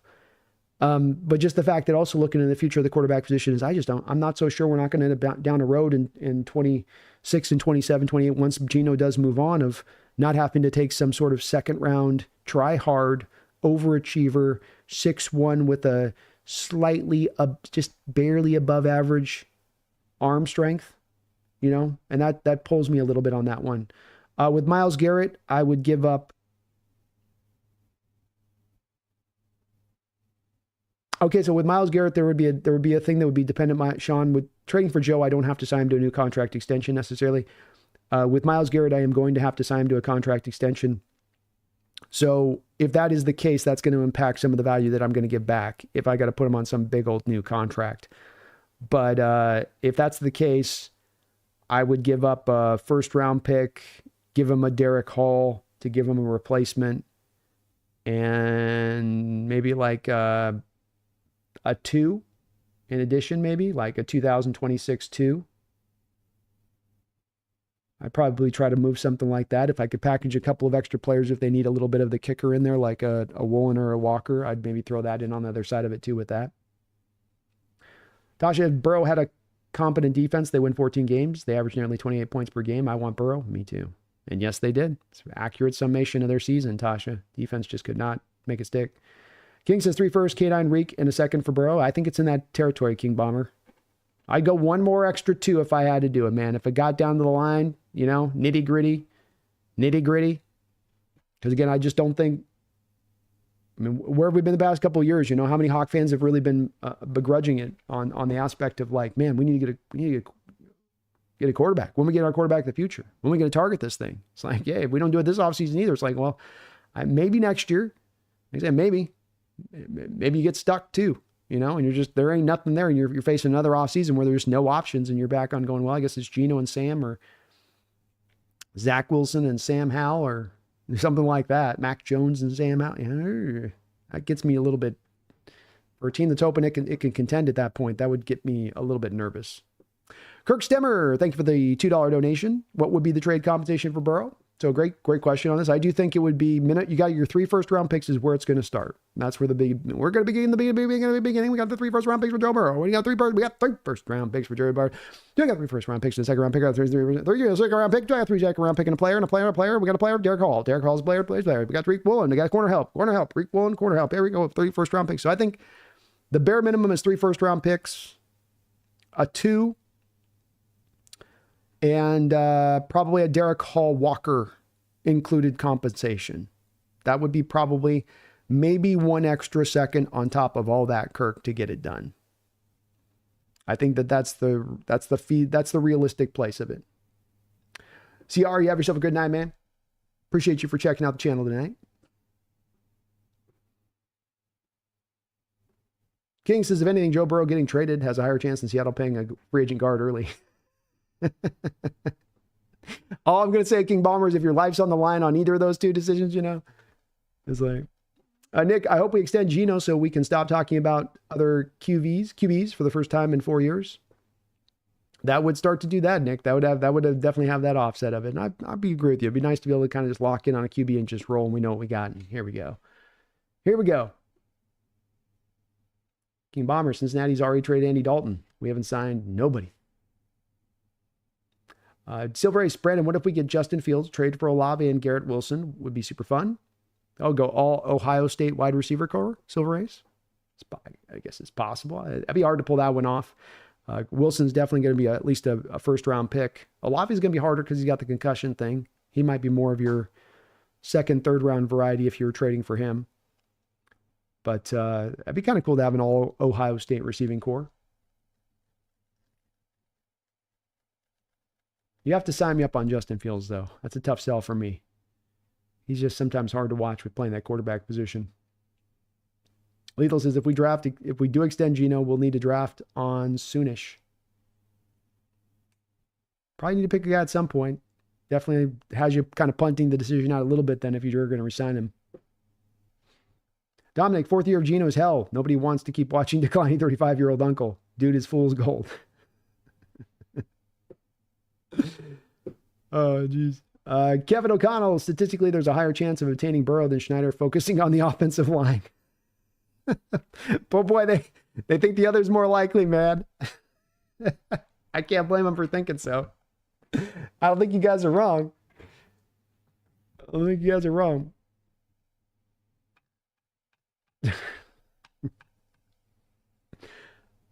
So everyone, B, did you see the JSN interview today where he spoke about Mike calling him a vet, then JSN speaking about being a leader? Kind of makes me question DK being a part of the future.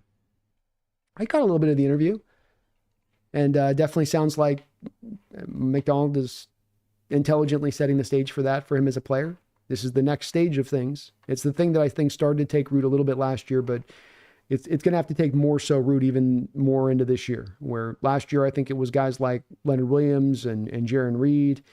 But, you're going to need more, especially with JSN, this to come from the offensive side of the ball, for those leaders to come out and emerge, to take this team to that next step. So, it was cool to hear. I saw a little bit of it. You do wonder a little bit at times. Everything you hear about DK and Bobby Wagner's talked about him being a great player, specifically mentioned him out. So you never hear about anything about him being a bad teammate on that side of it. Is he a leader actively as much? I don't know on that. But we do need leaders to grow here. We do need this to come along. You're right, Lethal Lance. DK is probably staying here if we're contending now. Dominic, what happened to us Hawks? Geno Smith is our starter. Wake up. We were laughing stock. Bridge scored 40 million. Dominic's out on Geno.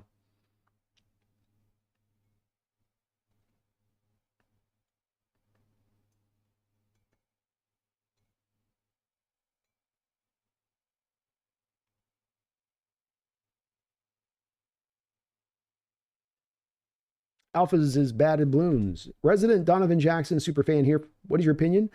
What do you think of him? I've got a late first round grade at left guard. If he tests well, he could take over left guard 1 from Tyler Booker in my eyes. Thank you, B. They're much closer players to me as far as projection goes and where they're going to be for me, Alpha. I know that Donovan played some tackle at the end of the year, which was encouraging to see, because when I did look at him at left guard, I did find him at times to be kind of heavy-footed there and not the most mobile of guys from the guard position. So to see him hold up at the tackle was very impressive. Probably enough to get him drafted over the top of Booker, Alpha, because he can give you some tackle versatility now, where if we need a pinch and kick him out there, we can do so. Booker is strictly just a left guard. But they are so much close to me as far, power guys, good length. Booker's probably better in pass protection. Jackson's better as a run blocker. But I think that their upsides are very similar to where they're going to. And if you drafted either of those guys, Alphas, bad as balloons, first, second round, they're very high floor players, and that you know what you're getting with them, and you're gonna be like, yeah, it should be plug and play day one starters, in my opinion. I right guard, left guard, I think both of them can do both. I don't think either's going to be a star, but I think both have solid above average potential at the position. And again, you're getting to it really quickly when you take them, where it shouldn't be that you've got to wait 2 or 3 years for them to get to that stage of things, that almost day one, they're able to realize that potential, I would think. But I probably have a little more of just a tiny bit of a fondness more than for Booker. But I mean, Alpha, it's neck and neck, if Booker wins it, it's by the edge of his nose between the two. Gibson, I honestly don't know what the front office is thinking, the draft, but I like Will Howard. I do too. He's probably my favorite in the day 2 onwards of quarterbacks that we could take. He's really fun. Dominic, definitely Geno needs to clean up some of those INTs, man. I agree.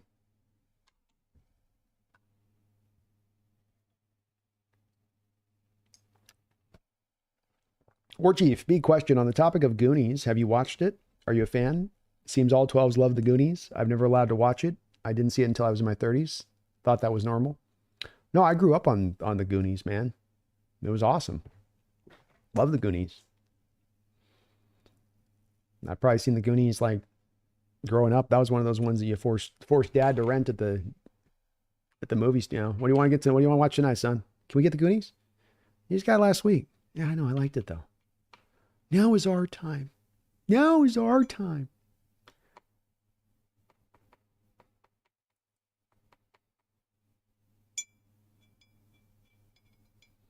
Nick Guzman, McCord's nice, man. Maybe an option in the third. Kirk says, Brandon, I'd make that trade.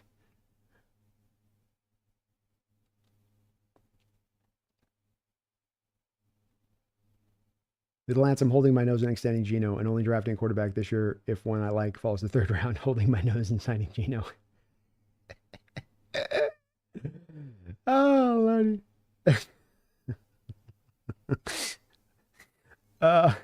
Just see John handing him the contract like, here you go. He's throwing up in his mouth as he does it. Here you go, Geno. Yep, $40 million. Adam says, I hope we got Cal McCord. Dude has a cannon. Wow, we're getting a lot of McCord love out in the chat tonight. Okay, let's go.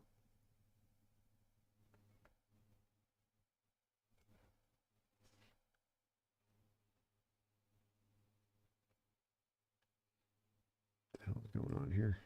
My thing just lock up. Did my thing just lock up? What's going on here? Well, why are you locking up on me here? Yikes. All right, so might have to just launch my deal so I can see my chat. So my deal decided to cook out on me. Is that because I'm on my thing here? No, I'm on the network. All right. What's going on here? Bear with you, folks. Technical difficulties.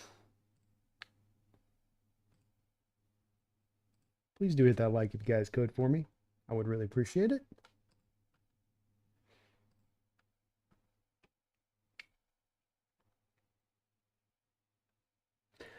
Oh boy, says, have we ever gotten a first round pass rusher? Top of my head, I can't think of any. We have other big needs, but hope Mac can get us a star on the edge soon. We have taken first round edge rushers before. I'm trying to think about the history we've had with taking first round edge rushers in my lifetime. I'll tell you this, we haven't taken a lot of them. You got Bruce Irvin, po' boy. Irvin worked out pretty good for us off the edge, though he obviously wasn't a difference maker. LJ Collier was a first rounder, but obviously technically not particularly good first rounder. You have taken some other guys. Holmgren took a guy from like Saginaw Valley State at one point who was not very good. But it's been a pretty poor history from the Seattle Seahawks as far as taking first round edge rushers go. Going back decades, quite frankly, po' boy. And one thing to your point that stands out to me about Mike McDonald's defense that's going to be a necessity when it comes to edge is star or not, we're going to need to get a power edge in here. Roy Robertson Harrison didn't do it. Draymond Jones didn't do it. Mike Morris has failed out to do it. This defense wants to set hard edges. They want that outside zone shut down. And that's done with that guy hardening that out on the edge and making sure that he's flowing everything in the run game back inside.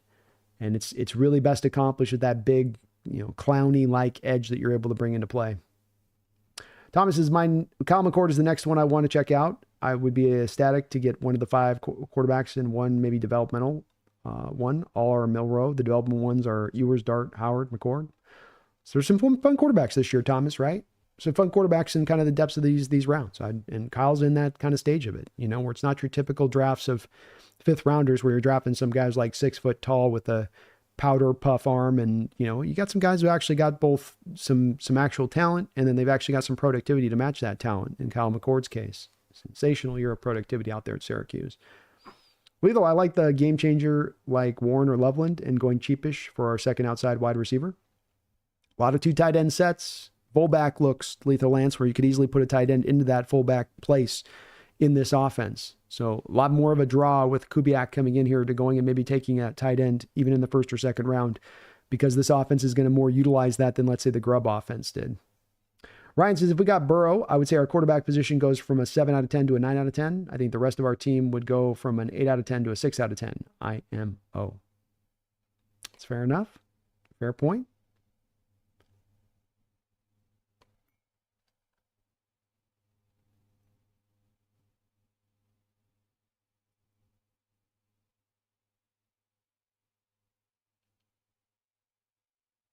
Yeah, Geno Smith's a much better quarterback than Jacoby Brissett. Thomas, I think Seattle needs to grab an elite edge rusher, but in one draft, I grabbed Grant from Michigan with a trade back, Sawyer and Jackson, Howard or Taylor. There's a lot of them in there, Thomas. I mean, you probably found this doing some mock drafts that you go through the first, second, third, even the fourth. You can still find some guys in there, and not just guys, not just names, but actual guys that have some talent to them.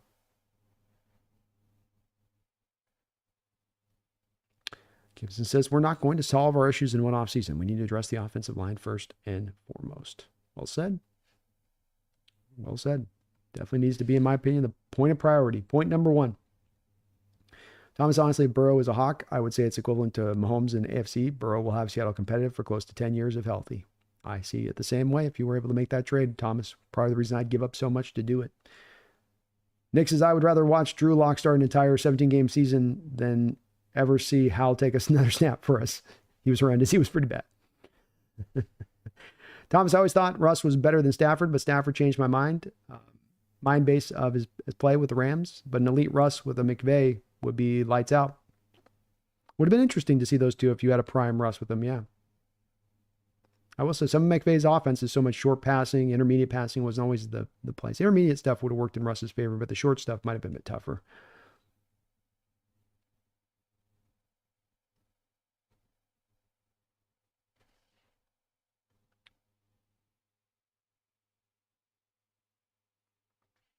Randy says quarterback is the most important position for a successful football team. Hawks can afford Burrow and fix the O-line. I'm on the trade of the century. Let's go, Randy. And I think you can do both. I don't think it has to be an either or. If you make a move for Burrow, that means you have nothing left over to go address the line. I think quite the opposite.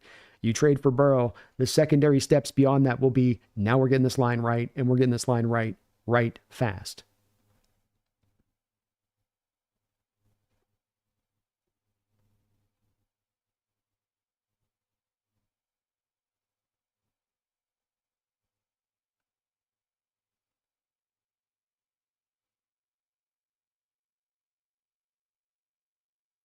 Sean Renault says Burrow is one of the few players where it would practically be a blank check on what I'd be willing to give up. I think it's fair. Thomas says 3 1s, 3 2s, and other picks, maybe Woolen, Geno in addition. If Schneider asked McDonald, would he want Burrow? He would say 100% yes. Yeah, he's played him a couple times too, hasn't he, Thomas, being out in that division. So he's very familiar with Burrow. Hey, you want Burrow? Huh? What'd you say? Sorry, John, I've got to go change my pants. Just a second. Oh. Thomas, is Emeka Ibuka a Tyler Lockett clone? No. Tyler Lockett did his work on the outside in college, Thomas, and was an outside guy through most of his career with some smatterings of slot play. Emeka Ibuka is a slot guy only, and he's more of a well-built yak guy, slot guy, Thomas. He's got good route running too, but really it's what he does after the catch. It's being just really ferocious after the catch, fighting his ass off, never going down easy. Of course, a little bit of the antithesis of what you get with Lockett. But he's also purely slot guy. I don't think he's winning on the outside. Just missing the speed out there to do it. Gibson says another year of offensive line woes. Schneider should be gone. I think that's fair. Thrill House, Hawks Nest. Technically, John Schneider is in the clear now because he did sign a tackle to a futures contract this past week. He's like, and done. Maybe. Angry Dave, wonder what B would look like with a shaved head. I thought about shaving my head. I've thought about it. Just to try it out once, just to see. I think I could pull it off. AI, I like Howard in there at 82, but I don't think he'll be there. Yeah, that's kind of where I want to pick him to, AI. I'm the same way with Dart. I don't want to go first or second round, but if you're talking third round, you can kind of get me. Now you got me interested. Now you got my attention. Thomas is watching the Ohio State highlights. Maybe want Jackson a lot more than Booker. If they get either one or both, I would be happy with both. Same. I like them both too, man. You can sign me up on either one. I would be very happy with either or because I'd know what we're getting and I'd feel pretty satisfied in that, especially if it's with a couple of other moves to really shore up this line. Thomas says, I hope Howard's one of the big players that Schneider prioritizes in the draft. He just might. Mick says, I'd rather have Howard over McCord, but I think the Raiders will draft Will Howard.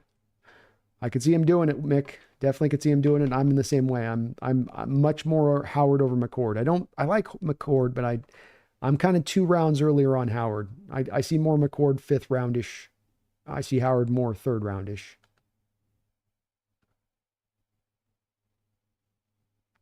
Rev says Tyler Warren or Colston Loveland. I'm a Warren guy, but it's a little bit like the Donovan Jackson, Tyler Booker. I like both those guys. We're going to have a need at H-back with both of them. They both fit on that. I'm with it. Max says, I like the vid. I love the stream. Well, thank you, Max. Please do, folks, hit that like button if you can. Like Max. Ingrid says, like, if you're going to shave your head, you got to have a form of facial hair. I think what I do is I do the full deep beard, with like even the beard down at off the chin. A little bit of the one where it's like got the little shoots off the chin look, and then go full bald. That'd go pretty hard. Gibson said our lack of run game really hurt us in the red zone as well as our offense. Never really got clicking. Yeah. Some of it, too, was the lack of the commitment to running the ball. You got real pass happy at times inside the red zone. Thomas's Bond looks good, but I like Besh from TCU. Honestly, think they need a speed receiver that can create yak. I'm Team Besh, Thomas. I have Golden ahead of Besh on my 2nd round board, but there's a real big part of me that wants to put Besh at the top of the 2nd round. And I might, by the time we get to draft day, I might very well do it. I've got a real affinity watching Besh play. I think he's so much like Cooper Kupp. And the yak and contested catch are 2 of the centerpiece points of what he brings. And something that I think is needed on this receiving core as it stands right now. Angry Bond, is that the first name? James by chance? James Bond. Undo your bow, Miss Moneypenny. And let me get over there. How's the way? Undo your bow, Miss Moneypenny. And let me get over there. Get to know ya. Bond. James Bond. Can't speak.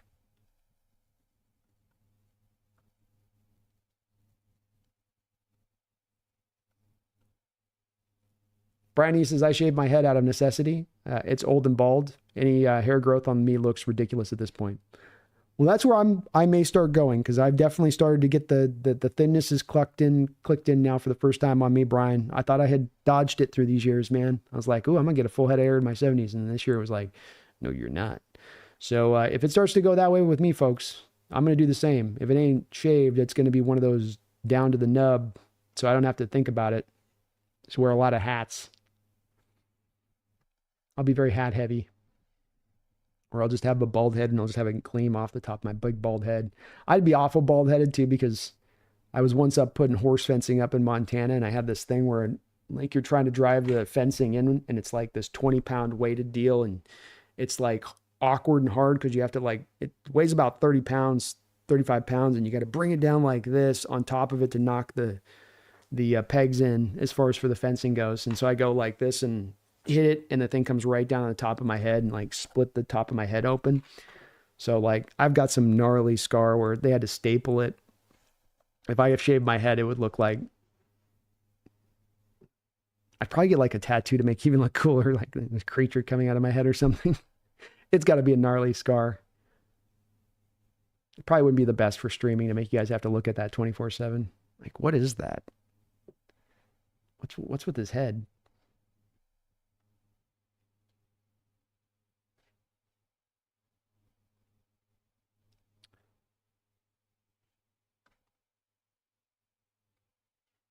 Thrill House, Hawks Nest, good chance Josh Simmons might be there at 18. Was one projected a top 3 pick before the injury? Do we take him no matter what? And if so, where do you put him on the line? I don't think that you take him Thrill House. I think he's a left tackle, and he can be a very good left tackle in this sport. I could very much, in my opinion, Thrill House see a team that looks at him with a very similar projection as a guy like a Charles Cross. So I think there's two things with this. Number one, Thrill House, I think he's a pure left tackle. I think as well he's going to go in the top 12 picks of this draft. I think that he's left tackle one. Let me put it this way. He's left tackle one by probably 27 NFL teams coming into this draft, including our Seahawks. So that probably will mean left tackle one is not lasting until pick 18. He's a real good player. Unfortunately, there's not a lot of really good left tackles. Campbell's going to be probably left guard at the next level. And that makes him the best of the best, and those guys are going to get picked high.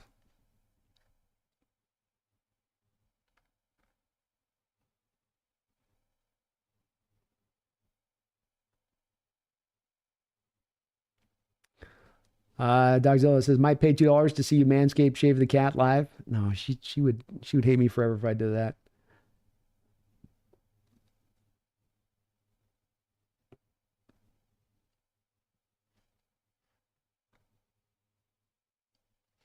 Lethal says, I'm excited to see Geno do more under center play action plays in the Kubiak offense. He was always weirdly great at it. Quarterbacks don't like it, Lethal Lance, you know. They bitch and moan about turning their back, but it's effective. It works, and it helps the offense. It helps the run game.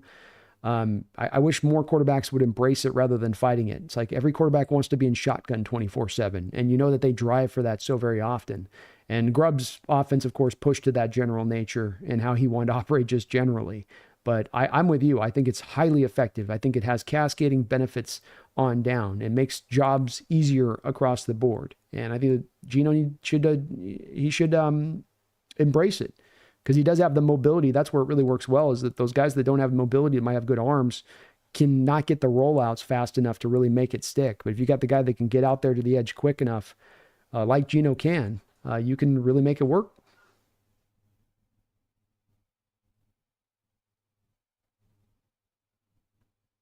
He's good. Salute to you too, Wilbert. Appreciate you, man. Orchie says, B, by the way, I absolutely loved your collaboration with Dan. I'd like to see that a lot. I'd like to see that very much. He's a top 3 Seattle commentary for me. You're number 1, though. You're my guy. Hey, man. You're my guy too, brother. I appreciate you on that. And definitely going to have Dan back here this offseason. And throughout, I'm going to hope, like when we set up draft days and on free agency, we're going to do all 3 days of free agency. We're going to do all 3 days of the draft. And as we do that, I'm going to like to hopefully have on some guys throughout those days of free agency that we can kind of intermix with and discuss a little bit with what's going on, and have him back on. But he'll be a fixture on this channel. We'll have him back in again. I know he's covering the draft really deep, so probably at the very least before the draft, and have some of his thoughts on that stuff. But thank you, man. I appreciate that. I had a good time chopping up with Dan. It's always an easy talk, and he knows his stuff. And man, I think he did a great job out there at the Senior Bowl with the work that he put in. Can't deny that. Did a great job out there. Gibson says, it doesn't look bad if you just use a regular electric shaver. You don't have to go full bald. Yeah, that's probably what I would do. If my thing went off, I just go, because then you can just daily, it's easy to manage too, or you just run it over your head daily and you're good to go. Or she says, B, no way. B, no way. Would be like, that's a damn cool scar. Very manly. It is a very manly scar. Like, don't get me wrong. I lean on this one where I'm like, yeah, you know, I was putting up horse fencing in Montana, as one does.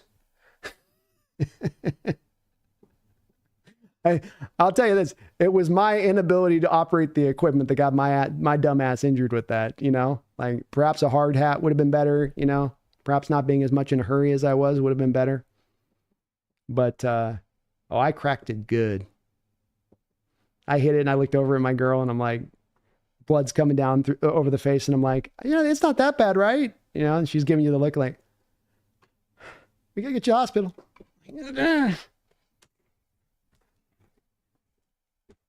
Those things, don't mess with those things. If somebody ever has you putting those things in for horsing, but it's just too awkward angle and they're heavy as hell.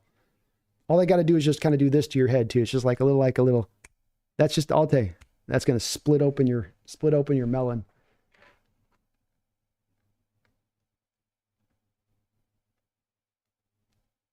It's not a tumor.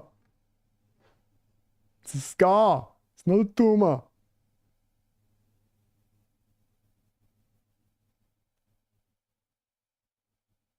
Well, where's this Boone and JSN at New Orleans, right in front of the Lombardi? Hopefully it's inspiring them. Well, we're inspiration. Thomas is Kelvin Banks and Williams from Texas. I haven't gotten to Williams yet. Some people don't like Williams as much, Thomas. He gets raked online a little bit. Banks is fun, though. Another guy a little bit with that tackle guard flexibility. Probably goes in the first round. Like him. Dogzilla retired from Boeing during a big COVID layoff at 58. Have not cut my hair since. It's in a ponytail halfway down my back, and the beard makes me look like a Viking. Girlfriend thinks it looks great. I've also thought about growing out my hair long, too, just doing that as well. I'm playing with a couple concepts here. But that's the beauty about being retired, man. You just let it go, Dogzilla. Let it go free and loose. Ain't nobody to impress anymore. Thrillhouse Brandon, start taking minoxidil duosteride combo from Hims or Happy Head. You'll see improvements in 6 months. I might try it. I always get worried about the pill stuff. Like, you know, you got hair, but now your nuts are the size of raisins. You know, that kind of thing. It's like, you got hair, but you're now developing a third arm out of your neck. I always get a little worried with some of those things. Like, well, it works. Yeah, but what are the thing? Go to a doctor. But you got your hair. I have heard there's a little bit of luck with the oil stuff, doing some oil, getting some natural stuff on there. I'm trying a little bit of that. Vivi More Seahawks, thank you for the $2 donation. Feed me. Says, I'm late. Thoughts on the Leo restructure? This would be, if we're looking for the initial canary in the coal mine, the initial bell that is ringing for Seahawks Feed Me, as I know you've been in here many times, where I've said we've got kind of two approaches we could take this offseason, take it slow, steady, or kick this thing into overdrive. The Leo restructure is an indication of kicking it into overdrive, because not only did you convert the base to bonus, but you then buried a lot of this money of the conversion into voidable years into 26, 27, 28. So they're trying to create as much maximized cap space as they can for today right now. And that tells you that the team is probably likely to be very aggressive this offseason. If I'm trying to read the tea leaves, that's what it's telling me.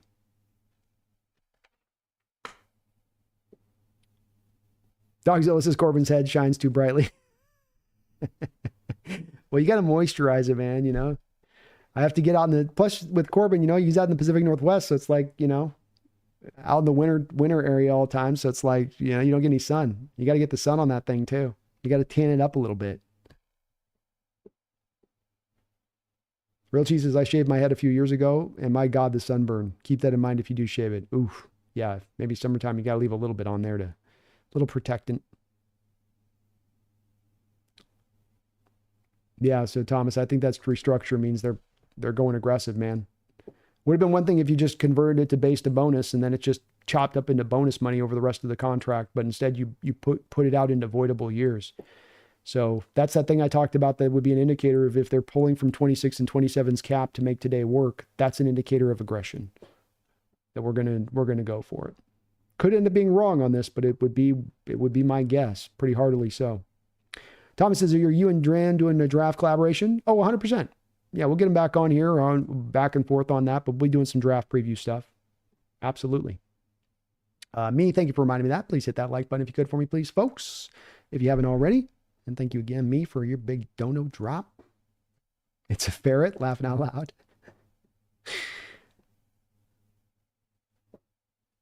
Brandy says, meh, it was just a wound from the Great War. I don't know if I would look good with bald as well, Femi. I got a big melon, man. Especially with that big scar. The scar's right here. So it's going to go right down. It's right down Main Street. It's not like the cool scars you get in the movies where it'd be like on the side of the head, you know? It's like, yeah, that's where the bullet shaved past. Just as I moved my head, the bullet went right past here. You know, it's like just right down there. Adam says, Joker Rush, you want to know how I got these scars? What's up, Brian? How you doing, man? This is happy weekend, y'all, from Durham, North Carolina. It's good to see you in the house, brother. Hope you're having a good one. Jess says, I got one of those shavers that curves to the shape of your head. It catches all the shavings, and you can use it in the shower. Worth every penny. Bald brothers unite. Hey, let's go. I'm going to have to look for one of those things if I do go this way. I will. Maybe I'll just cut the camera off right here at my forehead so you guys don't have to see the gleam coming off the top. Always Gary, that's what I say about the scar on my ankle leg. I got it from shrapnel from the war. From Nam, man.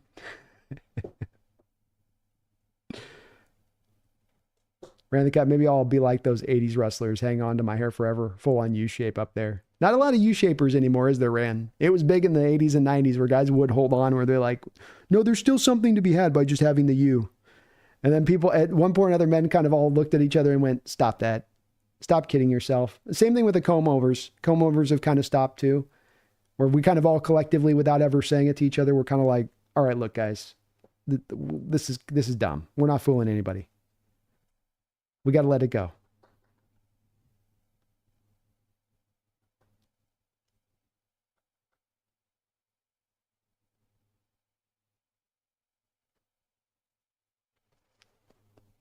Poor time, the ice didn't break. Dominated 4 years of Geno Schneider. You had 4 years to draft and develop quarterback. You failed. Mike, B, do you think we really have a chance to go get Burrow? I think if he's on the open market and the Bengals are willing to move him, yes, we would be a team that would be right there at the front of those teams vying for his services. And that I think that John has proven in the past that when it comes to making trades for prime talent, he will be aggressive in what he's willing to give up to make it happen. And he's had to be aggressive in the past to make that happen because there's other teams that are competing. There were teams that were competing for Percy Arbin. There were teams that were competing for Jimmy Graham. You weren't just trading against yourself. So yes, he would definitely have to do that. The question comes down to, could Burrow be on the market, Mike? You know, will the Bengals get there? This is again certainly me jumping of logic. I'm certainly saying that I'm doing some advanced math on this, but I think that it's an educated guess. The Bengals are not going to re-sign Trey Hendrickson. They're not going to re-sign B.J. Hill. They're not going to re-sign T. Higgins. Those guys are gone. That defense has been pulled down a little bit as far as its collective talent since they went to the Super Bowl a couple of years ago. Jamar Chase is going to command a contract that I don't know if the Bengals are going to be able to sign. I could easily see the Bengals, Mike, trading Jamar for 2 first-round picks, that he could be that rare receiver to get 2 first-round picks back in return. And now, from Burrow's standpoint, how does he take that? Does he take that sitting down? Does he take that fighting mad? I would think by his personality and his competitiveness that he would take it fighting mad. And Mikey just had an interview a couple of days ago where he spoke to this very thing I'm talking about, which is that you got to re-sign these guys. You can't let these guys go. And there's a reason he's bringing that up at this juncture. I think this is a shot across the Bengals front office bow a little bit. It's like, be careful, guys. Be careful how you run this. Be careful of how cheap you want to go with this. You go too cheap and I will throw a fit. I'll make this hard on you. Grenade, you going to have anyone live with you when the draft hits, B? The goal is to try to do this over on StreamYard when I go live for the draft this year. And when I do that, to be able to, during the draft, have people come in at given different points as the draft is going on and kind of keep it mixed up like that. So that's kind of what I'm hoping to do. I got to set the stage with that by getting a couple people in to talk about these guys. But that is what I'm hoping to do. That'll be the goal. June 32nd, AB, one crazy storyliner from the offseason that realistically happens. What is. Love the stream as always.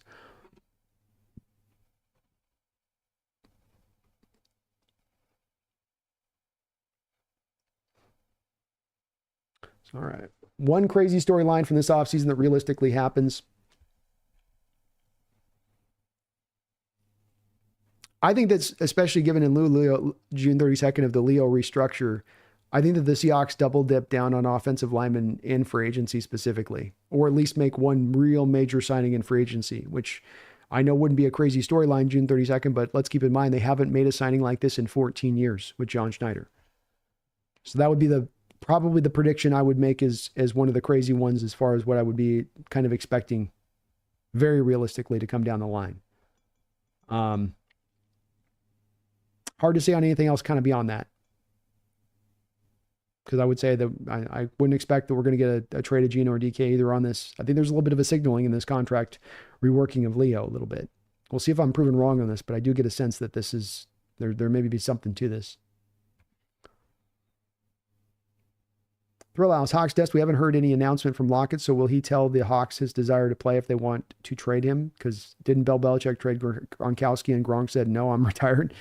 Yeah, I think that would not happen here. This is the opposite kind of place with a guy like this with Lockett, and you're not going to, Belichick was cold-blooded kind of to the end in that respect. And with Lockett, you're not going to treat him or do him like that. So it's going to be a lot of working with Lockett on where the landing space would be. You're not really even that worried about with Lockett and getting some kind of like return back for him as far as draft capital goes. That's got to be major at that point. You're just going to try to send him into the right place that he wants to go. You're not going to just throw him somewhere that, and he's like, damn, really? It's like that after all these years. So they won't Bill Belichick him. But he'll get some freedom of it. But I'm not sure which way they'll roll with that. I think eventually they probably end up releasing him because there's probably not really a market for him. No one's going to want to pay him probably the base deal he's currently on. So you release him and then some other team probably signs him on kind of closer to more of a vet minimum kind of deal.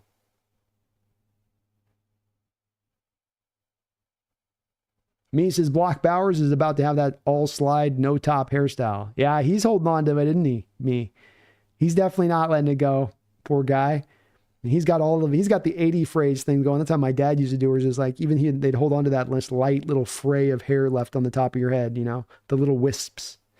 He's just got the wisps left and he's holding on to it. Poor guy gets beaten up on Twitter too. Everyone posts picture of him in the locker room after the game. Like, just shave it, bro. Just let it go, man. Jake is funny. Jake is funny, bro. He's trying to talk like every Rams player for each award and saying that so-and-so player is wrong. Jake thinks his entire team deserves every award. He definitely loves his guys. That's for sure, man. Dogzilla, thanks for the $2 donation. He says, this is hilarious. Thanks for the fun, everyone. Hey, appreciate you, Dogzilla. Appreciate you. Football hairstyles, we get into it all over here. Thomas says it was total crap that Holmgren didn't get into the Hall of Fame and Williams didn't get the hire in the Defensive Player of the Year. Definitely would like to see Holmgren get in, man. Yeah, it sucks. He missed another year. The guy deserves to be in there, and you just got to wait another season, man. Ugh.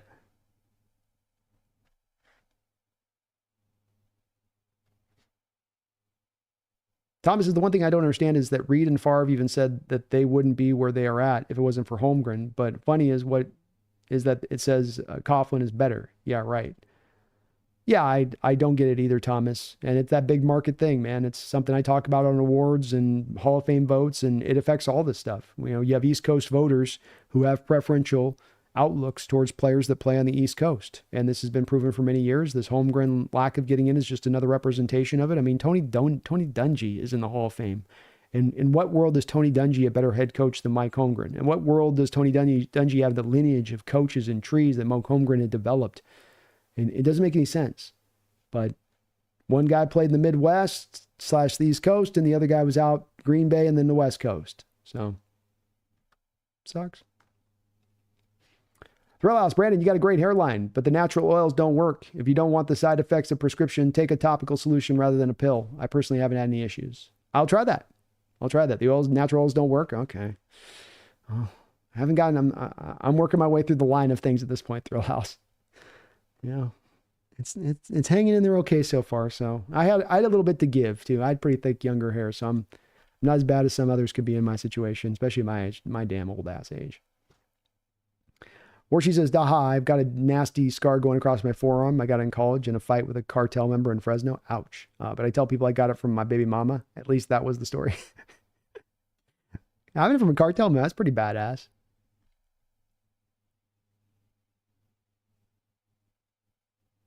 Thomas says, shoot, Jake thought the Rams were going to the Super Bowl. I keep looking, but I only see the Eagles logo, no Rams.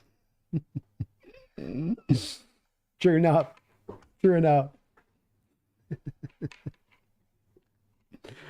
Randy got B, have you tried Kingdom Come Deliverance 2?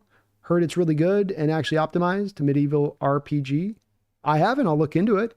Kingdom Come Deliverance 2. That's a hell of a title. Jeez. But I'll take a look at it for sure, man. I'm definitely not feeling this new Civ game, so I'm gonna have to start looking for some new games. I thought this game was gonna be the one to really wrap me up, but I'm kind of like, eh. Yeah, it's an East Coast bias thing. It sucks, but it's just the voters are over on that side. They're kind of aware of their area. We think about sometimes I think forget about how big this country is and how much of a difference it is, that 3 hours of separation of time. And we get kind of forgotten about over here on the West Coast side of things at times in that way. I get it. I'm not even as mad about it. I kind of understand it, but it is frustrating for a guy like Mike that, let's get him in before he passes, right? Let's not do this posthumously. A Seahawks Raider Bowl would be awesome, Mike. Oh, yeah. Wilbert says, who you got at 18, Brandon? I'm going to, what did I go with my last mock draft? I traded back at 18 and went with, I think, Jihad. But if I'm just taking purely Kelvin Banks for if I got to go for value on it, and there's a couple other positions there, I'd go with Banks. I just think he'll be steady and solid out there.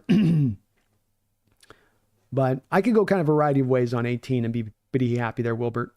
There'll be a lot of good guys in there that I'd feel good about taking. Phoebe says, you told me Sterling Sharp was a Hall of Famer, but you didn't believe me. Laughing out loud, all love they'll be. He just got in. Yeah, and congrats to Sterling. He deserves to be in there on that. So it is cool to see him in there. They at least got that part right. Base says, you're not going bald, you just have a lot of forehead. I know, it's a lot of forehead, though. It's a lot of forehead. When you got an extra big dome, every little bit of hair you lose like exponential because the forehead just gets bigger with it. Pretty much all you're going to see is the 3 wrinkles. I mean, that's all you're going to see. And you got some hair up there? There's something up there? Because you're right about B and I live on the East Coast. Yeah, it's something you get mad about, but it's like the wind blowing east to west. Like, it just is the nature of the beast. What you going to do? Ranson's got an 8.8 score on Steam. Pretty good. All right. Check it out. Sweet.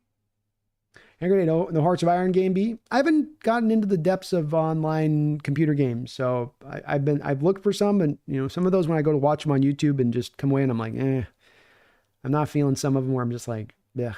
But I got to get more open minded to it, I think, because I want to go play something and get kind of into something, Just been playing a lot of kind of the same stuff. I'll like Kingdom Come. Buy it tonight. Best game in years. Medieval RPG from a studio that's fed up with the industry. Did 1 million copies first day. It's my favorite game ever. Hell yeah. I'm stoked. When's the next roundtable? I think we're doing next week. Feed me. I think we're doing a post Super Bowl discussion one on Tuesday. I believe. Dane says, how drafting the trenches, not defensive back, wide receiver in the first. Can you elaborate on that, Dane? What do you mean?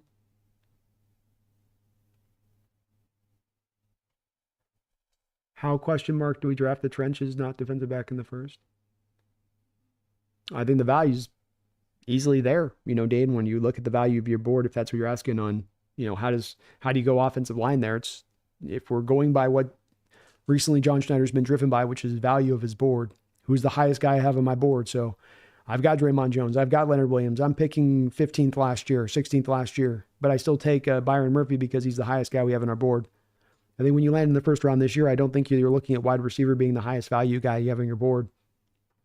There's maybe more of a potential of it being a defensive back, but I think it's lesser so. Where it comes down to a Kelvin Banks or a Benjamin Morrison out of Notre Dame, I think you go with a Kelvin Banks or any number of a couple of other offensive linemen is a possibility there. So I think the value will drive you there even in the first round where Dane, it won't be a reach. If that was kind of where the heart of your question was. Thomas says, I know Pete is probably the best Hawks head coach, but Holmgren and Paul Allen brought the culture in that helped Carroll win 1 Super Bowl and make a second one. I agree. There was some establishment wrought out here by what Mike brought in here, because as an organization, you were, one of those teams that was in a place that's very similar to some of these other teams that we look across the sport, like a Jacksonville Jaguars, for instance, where you don't seem to have much of a plan. You're just kind of spinning through things. Your commitment's kind of strange. Is it there? Is it not? And those guys came in there and they established something wholly new. And Holmgren had a hell of a run, many division titles, some good playoff success. I think that you look in retrospect and wish that team could have accomplished maybe a little bit more. But, I mean, hell, they had basically the 05 Super Bowl ripped away from them. And if they had just only that Super Bowl 05 victory from that era, it's a smashing success. Oh, Dane says, I was just responding to the thumbnail. Schneider asking how. Oh, okay. I get there, Dane. I gotta have a little fun with those thumbnails, I gotta make myself laugh at 1 a.m. Femi says, I can't wait. I've been writing a lot of jokes for Jesse. Let's go, man. Let him have it. Thomas says, I love a computer game called Civilization 3. I love fighting wars in that strategic game. That's the game that just came out, Thomas. So Civilization 7 just came out. That's the one I've been playing over on my Twitch channel. I'm trying to get into it. I love Civilization 6. I really did. 7's just, it's not quite landed with the same authority for me, but I got to give it a chance. I got to let it really run, Rand says Pumpkin slumped. She's really slumped. She's so tired. It's such a long day for her.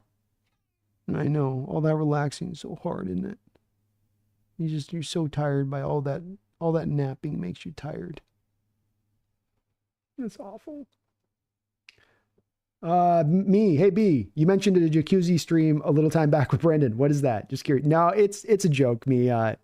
People would joke with us of how much money would it take on a donation to have you. Because what happened was back in the day, Brendan did a hot tub stream on the Norm where he'd get in the hot tub and turn on the live stream, and I don't know what the guy was thinking. It's too bold, Brendan, too bold. So now people are trying to sell us on some, if we give you guys this much donation, would you do a hot tub stream?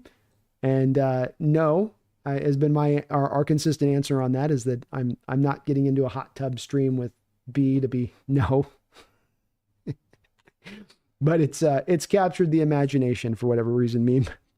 People are some are you could say almost obsessed with making this eventually happen. Dane says it seems that the philosophy Schneider hasn't consistently drafted trenches like Howie. Nobody has really. Agreed, Dane. I think that he's definitely maybe done a little bit more of this to the defensive line in recent years, and that there's a bit of a copying of the model there, but he's gone the opposite direction when it's come to the offensive line. And one of the things, Dane, at the top of the show that I covered with, that was one of those things that I pointed to, was that, in fact, I think that was, in fact, the number one thing that I pointed to, Dane, off the rip was, hey, dealing with the offensive line, addressing this day number one, going after this thing and getting after it and doubling down and getting depth. It is the lead point that I led with. There was about 7 or 8 other items that I touched upon too in addition to this, but that was mine too, Dane, and my outlook of it was that this is the number one thing that you can learn, which is invest in the trenches, get the offensive line into a strength. Come on. Mario Brothers B, do you think we'll draft Jackson Dart? Will he still be on the board if we try to grab him in the second round?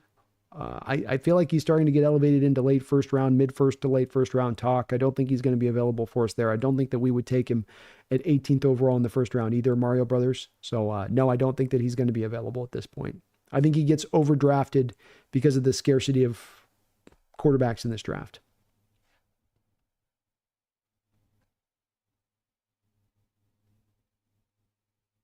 Ran the Cuts says, if we talk about the hot tub stream enough, it'll happen one day. We'll talk it into existence. You can try. You can try. B says, got to manifest these kind of things. Thomas, he was so good in that first year as a Seahawks head coach. Holmgren won the division title in 99. Being a kid and watching Meyer throw interception after interception, or Christian Okoye ran over the Seattle defense. 90s sucked. 90s did suck. Holmgren was a breath of fresh air. Breath of fresh air. Chris Cam, thanks for the $5 donation. And Chris, finishing us off here. We'll get Dane and Brian's last couple comments in, and then we'll kind of finish this up.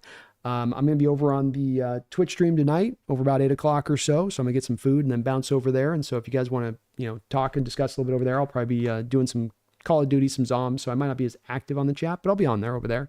And I will be doing more streaming over on the Twitch channel. If you want to click up over there, get subbed up to me over there, follow me over there. I'm TheSeahawksNest on Twitch, or you can click in the description section below of this video over there on that side of it.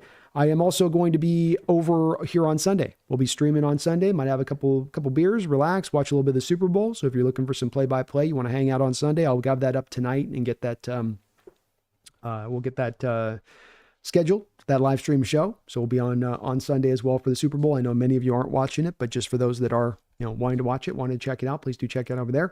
Last couple of notes as well. We got the Hawks Nest Clips channel running here on YouTube. So if you're looking for a little bit of the shorter content, sometimes some summations of some of these live stream shows, I'm pushing some content over there. We'll continue to do so this off season. And that's the Hawks Nest Clips channel over on that side of it. I also want to thank the sponsor of the show, which is Underdog Fantasy. You can get in your parlays and bets. You can pair them on up if you want to pair them on up with your NBA picks with the Super Bowl, because you get a little bit of Hurts over this for yards, get a little bit of Saquon. You think Saquon's going to go crazy? Take advantage of that. Go win yourself some money. They will match you right now 2-for-1 when you use my code NEST on Underdog Fantasy today. And on your initial deposit, they will match you 2-for-1. So $200 down, $100 in your pocket, $500 down, $250 in your pocket, $2,000 down, $1,000 in your pocket. Take advantage of this today. Take advantage of my code NEST. Go win some money. Baseball's on the horizon too. You can pair them all together if you want, but that's coming down the line as well. So it's year round there. They've got some great free picks. And you can support the show at the same time. There are some restrictions that do apply in the state of Washington, but if you do use the app in a casino, you can use it in full in the state of Washington. So there are those little Faraday cages that do tend to exist on that you can tap into. Thank you again, Chris, for that $5 donation. I appreciate you for that. Dane says, right. Thanks for the feedback. I'll have to check out the whole stream later.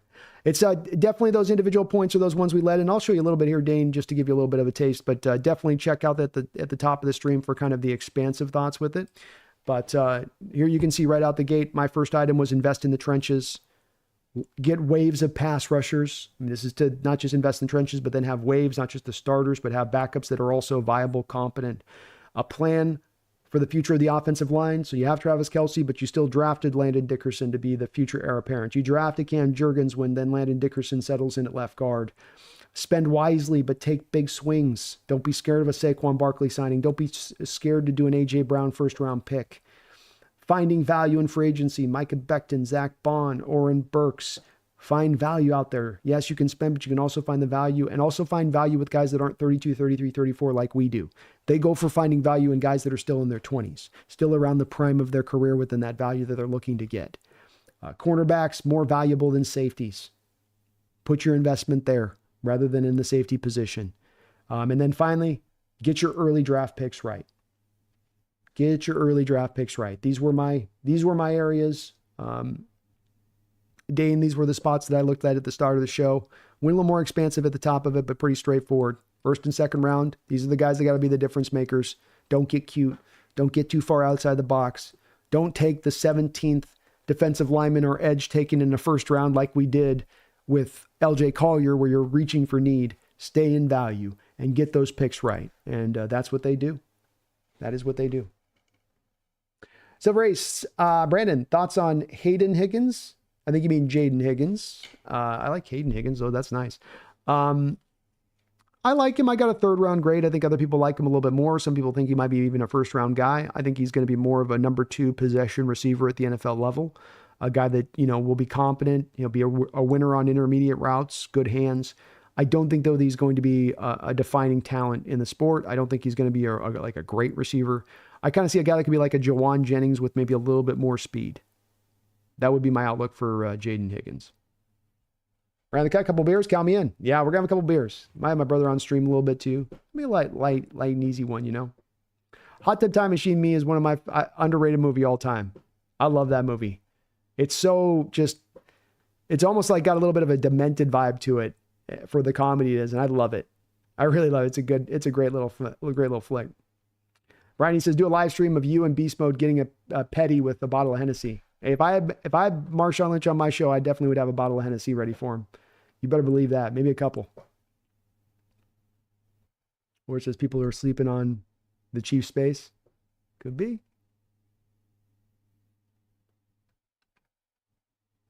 Chris says you do good work and I appreciate you. Well, thank you, Chris. I appreciate that, man. I really do. And there's no doubt about that with you guys on this, and that I get a lot of love and a lot of support on this channel. And I really do appreciate it. It makes this place go, but it emboldens me just to always go harder and keep trying to do these like I want. We've got a couple more streams this week, and I'm going to try to do more of these where we, just get more of these quicker, easy in and out streams. I know I said I was going to be in and out today within 3 hours and 20 minutes, but we'll be doing some of these short streams too within this that I'll be mixing in. But I really do appreciate you, Chris, for all of your support, and everybody in the channel that's dropping the donations that support me with a $100 drop today. Just you guys allow me to do what I get to do here, Hand Grenade, Age of Empires. I tried Age of Empires. I didn't like it as much as moving around through the map. It got a little bit wonky for me on that. I didn't hate it. It was okay. It's all right. Tony Horton, he's good. He's got a couple 1,000-yard seasons out of Colorado State. Bigger outside wide receiver. I put him more, I think, 4th roundish is where I've got him at. I want to say that this last year, he maybe didn't quite have the productivity that he had the prior years. He's one of those players where you look for him to go up, but I think the injuries kind of came up a little bit this year if I'm remembering off the top of my head. But he's a good receiver in that kind of 4th roundish. And again, he's got some good productivity in college, good length and size, which is a silver ace missing from some of the receivers in this class, where there is a lot of those more slot inside guys, or even guys that are more just Z receivers than even X. He might give you some real X ability at the next level. Some of it depends on his health and where he's at on that. BG, you hear the reports about Caleb Williams and Shane Waldron? I did not hear any reports about them on that. Nope. Andy says, holding on to talent that isn't going to work like Eskridge. Ownership is doing the same with Schneider. We should have rotated him out long ago. Well, I may come to find that that's the case, Andy. He's definitely, I think, getting on more of a warmer seat when it comes to that. I do think that's where it's at. Thomas, if you look at McDonald's first draft class, they did go line of scrimmage in the first 3 picks. Baltimore does that, but with BPA, I think Mike Donald will keep following Baltimore, making draft picks like that, I'm saying. Oh, I could see it. And definitely that's where maybe there's some influence that he can have over Schneider in that respect of saying, no, this is what's going to get us there, John. Stay in this mold. Stay in this mold, man. Stay in this mold. And Power Code, how you doing? You caught us right here at the end. I'm sorry for that, but we will wrap this up on that note, folks. If you guys can do me a favor on the way out the door, please do hit that like button. If you're not subbed up, please do get subbed up. I'd like to get over, if we can, this offseason. Let's get over that 20,000 hump. We're right on the edge here of getting up into 19,000 subscribers. So if you're not subbed today, please do help us get over there by subbing on up. Hit that like button, which will help get those subs, which will show us up on search content of people looking for Seahawks stuff. I will be back tomorrow on Sunday. We will, not tomorrow, but in 2 days, we'll be back on Sunday with the Super Bowl. And we'll be getting another member show up here in the next couple of days as well. So keep on the lookout for that. If you're a member of the channel, keep an eye on your community posts, as I will be posting some more membership benefits over there throughout the off season. So thank you guys for another wonderful show. I do want to thank you guys if we made a point of emphasis today, and it's always a point of emphasis here to where we're going to talk about a lot of different things on this channel throughout this off season.